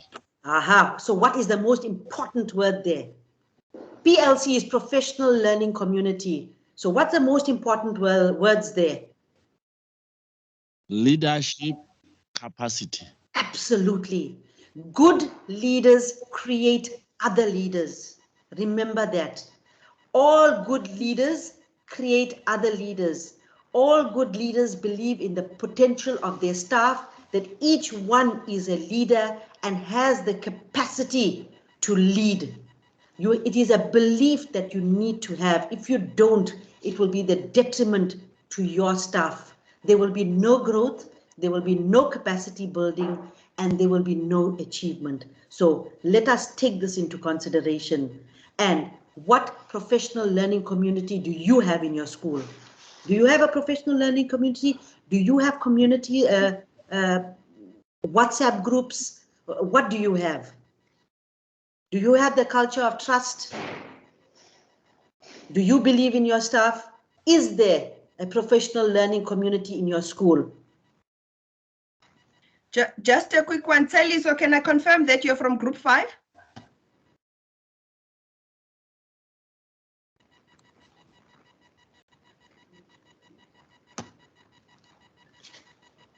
Okay. So a very quick activity. Now that you know about professional learning and development and all the strategies that you need, how would you rate your school in terms of, is your school a learning community? Does your school contribute to professional learning and development? On a scale of 1 to 4, where are you? Be honest and truthful, because we will ask you for evidence. If you are low on the scale, you don't have to tell us, but I want you to reflect and to think, what is it that I need to do differently? So this is a rating activities. Where are you? How would you rate your school as a learning community? Is your school a learning community? On a scale of 1:4. You can put it in the chat. You can tell us. Be honest and be truthful.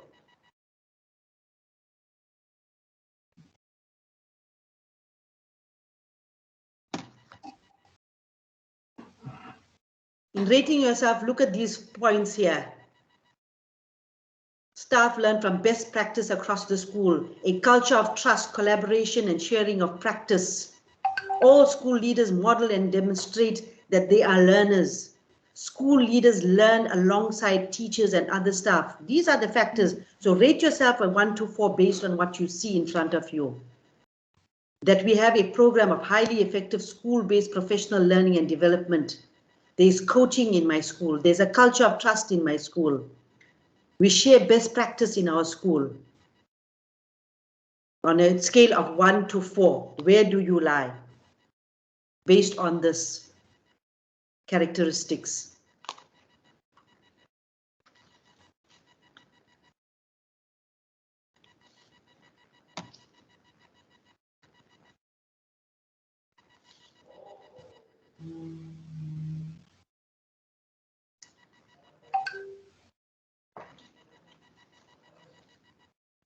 Okay.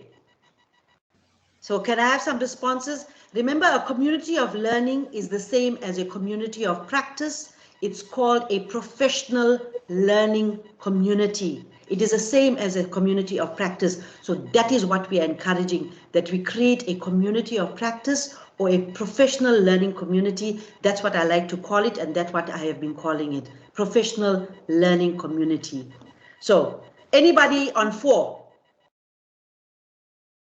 Anybody on 3? Anybody on 2? Anybody on 1? And it's fine wherever you are, because then you can identify where you need to be. Okay, please don't forget, just put the number in the WhatsApp chat. Just put the number that you are, because it shows that you are thinking about it and you are reflecting. Yeah.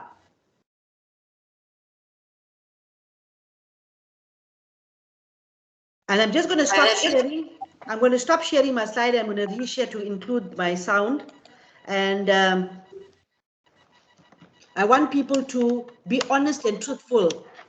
And that's one of the key factors about about professional learning, is about to be honest and truthful. So truly, you will take the chats and Yes, I am doing that. You can do what you need to do, Molly. And take responses from them, okay? Yes, I can hear. So people are honestly reflecting on where they are. You know, I see people, so there's 2 and 3, which is okay. It means that you know that there's something that you can do better. So I'm loving the reflection and the honest reflections, because what it does, it means that we have a growth mindset in the ways of thinking. We are saying we are not there yet. Yes. We are not thinking about, I cannot do this. You're saying you're not there yet. And that is the culture that we want to introduce in our schools. You're fantastic. I can see there's someone, Sidwell, you have placed yourself on 6. Can you see my slides, Sis Tuli? Not yet, me. Not yet. You know what I'm trying to do? I want to include my audio sound. Okay. So I'm going to my share tray. Okay. So keep the reflections coming. Let me know when you can see it. You should be able to see. I can see it now, ma'am. Yeah. But I want to include my audio, my system sound. Wait, I'm not seeing it readily.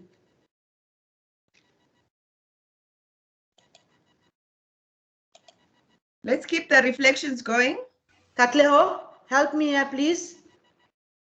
I got a new version of Teams, so on my old version, I want to include my system sound. Oh, okay. Yeah. Where do I find that? Nongyebo, please mute yourself so that you don't steal points away from your team. So Molly, you're using the new version of Teams? Yeah. So I'm going to go to slideshow, but I want to include my system's audio system sound. Because I want to show a video. Yeah, I'm not quite sure because I'm still using Okay, the old version. even in the old one, where would I find it? Or normally you would find it after it's either before the mute function or in between the mute function and the share function. There should be an option where it says include system audio there. Yeah, because before it used to be so easy. If I go to device settings, will that help? Device settings, normally it doesn't help. Doesn't. Because you need, unless if you stop sharing and then share again, and then on the Okay, let me process of stop sharing. Yeah. Right. Okay. I'm Molly, I can see Fariz's hand is up. Maybe he also wants to offer. Right, Fariz? Hi. So yeah, it's better to stop sharing. And Right. once you click the share button, you'll see there's the first line says share content. Right next to it should be include computer sound. Yeah, that's normally how it works. Okay. Or another way, Memoli, please ask Fariz or Catch to share the slide and do that for you. Yes. Yeah. That would be nice. Yeah. So I'm not. Kat, may you let please me share, and then let me share enable. my Yeah. side. Thank you. Thank you. I see there's a lot of reflections. Memoli, while we have that coming in, can we talk about, I think Sidwell has given himself a 6. And I'm very curious about, you know, 6 out of 4. Pardon? He's given himself a 6 out of 4. Yes, so that's why I'm saying I'm curious because now it's almost like for me, he's like, I'm way off the charts. Can we get him while we're doing it to explain? Okay, so tell us why. Sidwell, are you there? Oh, I see include system audio here. Oh, so you want to share, or I can continue? No, continue, Kat. Sidwell, are you there? Molly, which slide number? Carry on. So is it slide number 13? No, I'm gone past that now. Carry on. The reflection slide on the scale of 1 to, oh yeah, there. Right. Okay, you can click on that. Right. Okay. Okay, I want to know why Sidwell gave himself a 6 because I'm mindful of time now. Yes. Okay, so I'm going to move on. Yes, thank you. Right. So now we're going to do distributed leadership. And I explained earlier on, Sis Tuli and Sis Vuyo, that this is a very, very neglected aspect of capacity building in school, that leadership is not distributed. For some reason, school leadership or principals seem to think that they have to do everything themselves.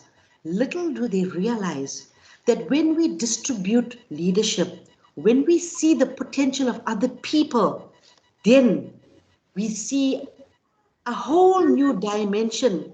The whole ecosystem of the school starts to change. Now, schools are ecosystems which are continuously changing. And when we put faith in others, as I said, building leadership capacity is about putting trust and being open and being committed to the vision and to the staff. When we start to do this, ladies and gentlemen, I promise you, magic will start to happen. Magic will start to happen when you give people in your school, allow them the potential to lead. If you think you can do it well, you might be surprised others will do it better. On that note, I want us to watch this video. So please include the system's audio. I think, okay, let me just try something.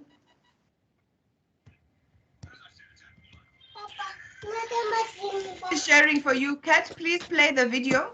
Thank you.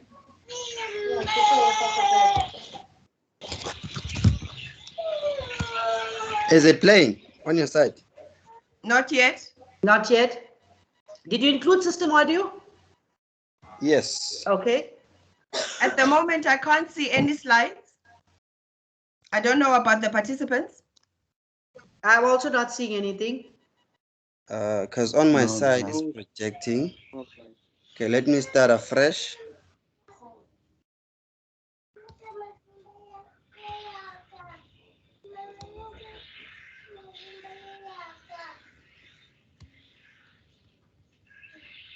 Don't forget to include the system audio. Yes, it's included. Great. We can see it. You can start playing. Okay.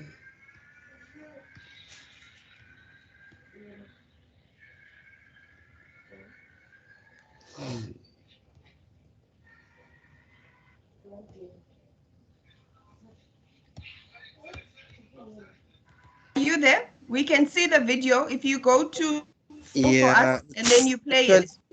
Yeah. Let's see.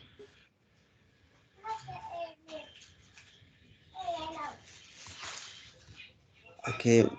In the meantime, are we getting comments regarding professional learning and development? May I comment on? Yes, it's Buyo. In fact, I like the session that Molly has just done on distributing leadership. You know, it's a good way of ensuring a professional development. It's a good way of coaching. It's a good way of mentoring. And you can take this distribution of leadership to the session that was done by Tuli in that quadrant, where you have people that have low skills and high motivation and so on and so on, that 4 quadrant. For you to move on, you need to distribute the leadership so that they are all on highs. Sorry? Thank you. I don't think there's an option for me to play from. Maybe you might have forgotten to include the entire video because it seems like it's embedded as a picture on my side. Okay, so can you just stop sharing? We'll try. Otherwise, if we don't, then I will put it in the chat. Okay. Okay, cool. I think that will help. And I think thank you for that, Sis Vuyo. I was also thinking about how, coaching and mentoring becomes very important if you're going to be that leader who is interested in making Can you see sure my that. slide? Sorry to disturb. Yes, we can see it. Yes, we can. Right. Okay. Can you see the video? Not yet, Memoli. No. No, but can you see the picture of the video? No. Not yet. Not yet. Oh. No.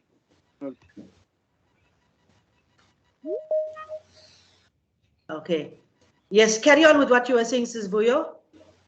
It was Tuli. Yeah. Yes. Tuli, yes, what you were saying. Yeah, I was talking about, what we had said. I liked how Sis Vuyo was linking it to what we were doing in terms of Maslow. Yes. And saying that we want to be now leaders and leaders who want to make sure that our teachers all, or the people that we lead, all then have, those physiological needs,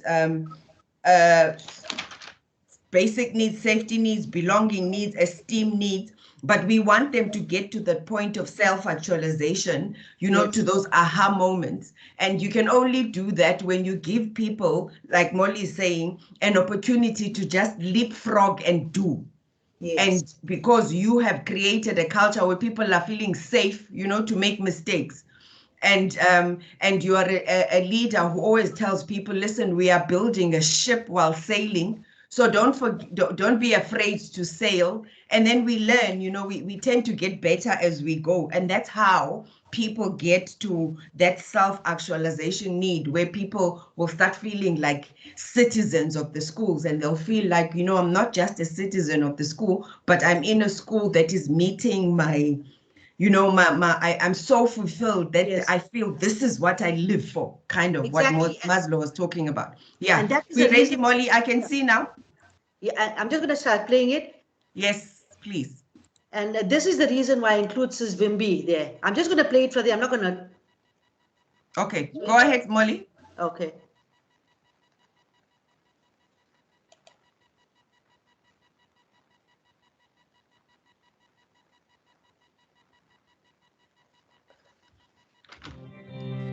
The ability to develop quality teacher leaders is, I think, paramount. This is work that we can do that will really support us long term, because if we don't develop some leadership beyond the administrative team, we're not going to go very far. If a principal leads it, it's being done to teachers. If a colleague does it, it's being done with them. And it makes all the difference. I can't do it alone. I can't make our district and our building jump from one level to the next without the help with everyone on board.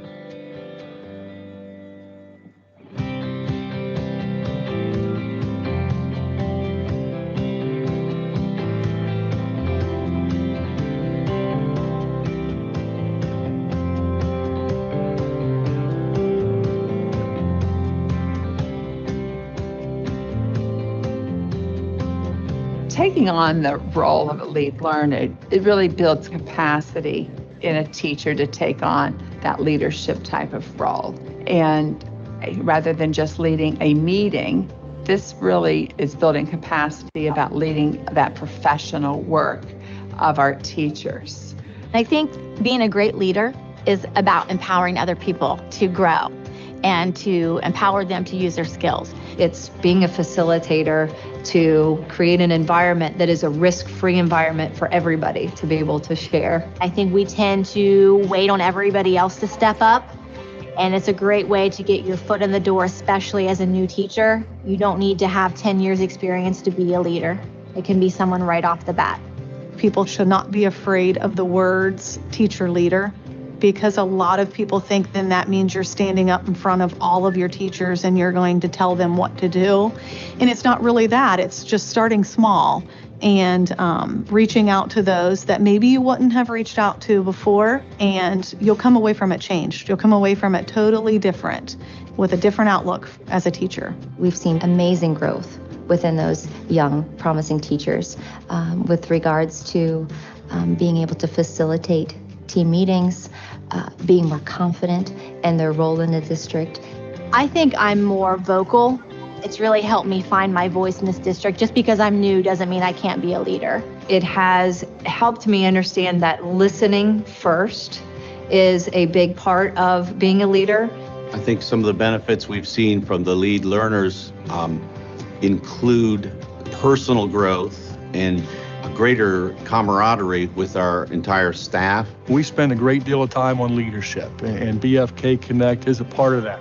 I think what I see them doing is realizing that people come to the table, again, with those different strengths. And I think just the fact that we recognize that there's differences, it also makes us better leaders as well. The effect that I've seen is not just their confidence.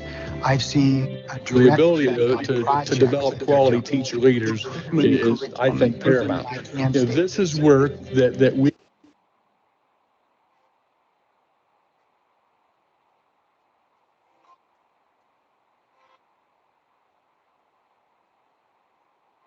Memoli, we lost sound, but I think we can share the video maybe in the WhatsApp again, the link. I think we got the main part, so that's yes, good. yeah. And then we'll just share the link and put it on the chat group so that people can watch. But we got the gist. Thank you, Memoli. Just stop it. Great. Yeah, system audio stopped because of an error, right? It shows here. Brilliant.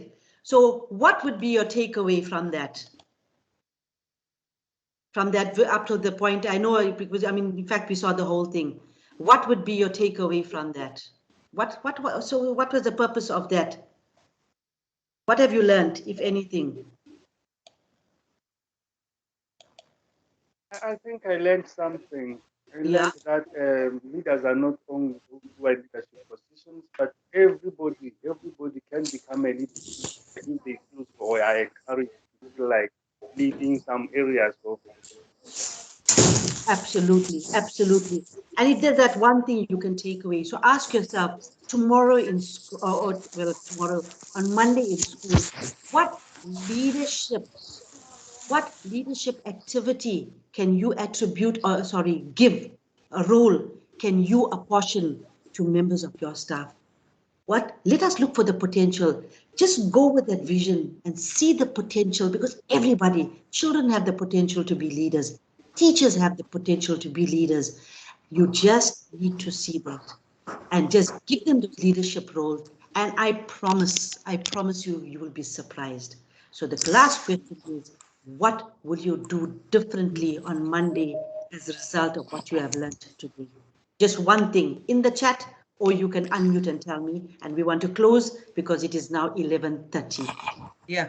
Yes, I have learned. I'm non-Jebo Fosi. Yes. And I have what group are learned you in non-Jebo? Hello. I have number? learned to empower people, and also I have also learned to listen. The other thing I have also is to recognize the other people. And what group are you in, Nonjebo? Brilliant. Group 4. Thank you, group 4. Power, recognize. Very, very good. Lovely.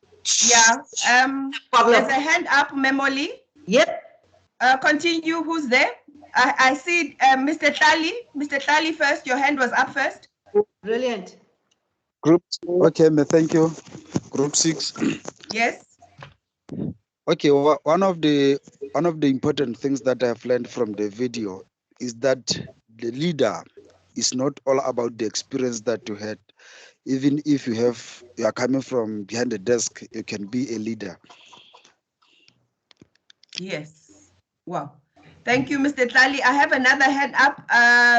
It's Posa. Posa, please continue. Yeah.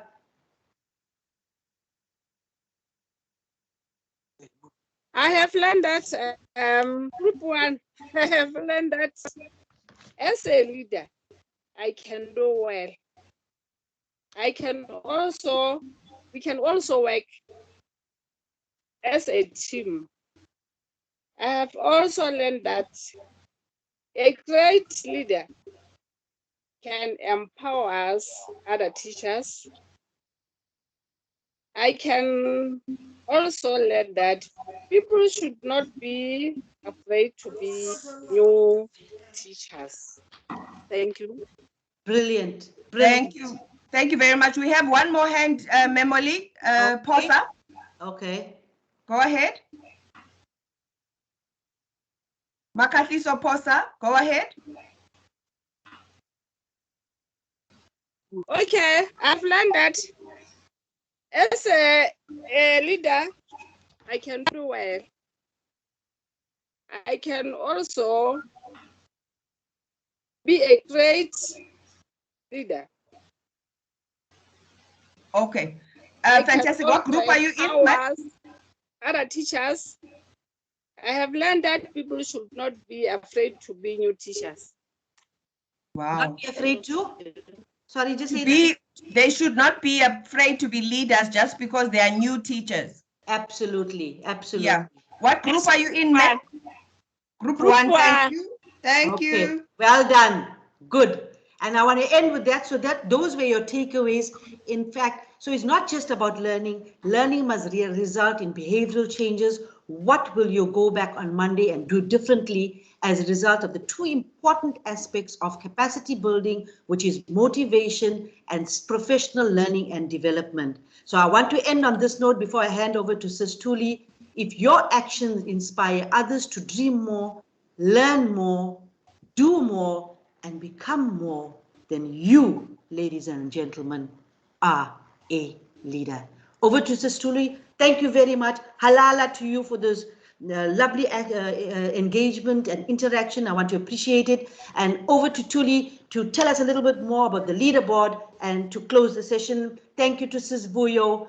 And over to you, Tuli. Sis Tuli. Thank you so much, Molly. I want to say a bottle of Coke to you, Molly. Take it, drink it. Hala.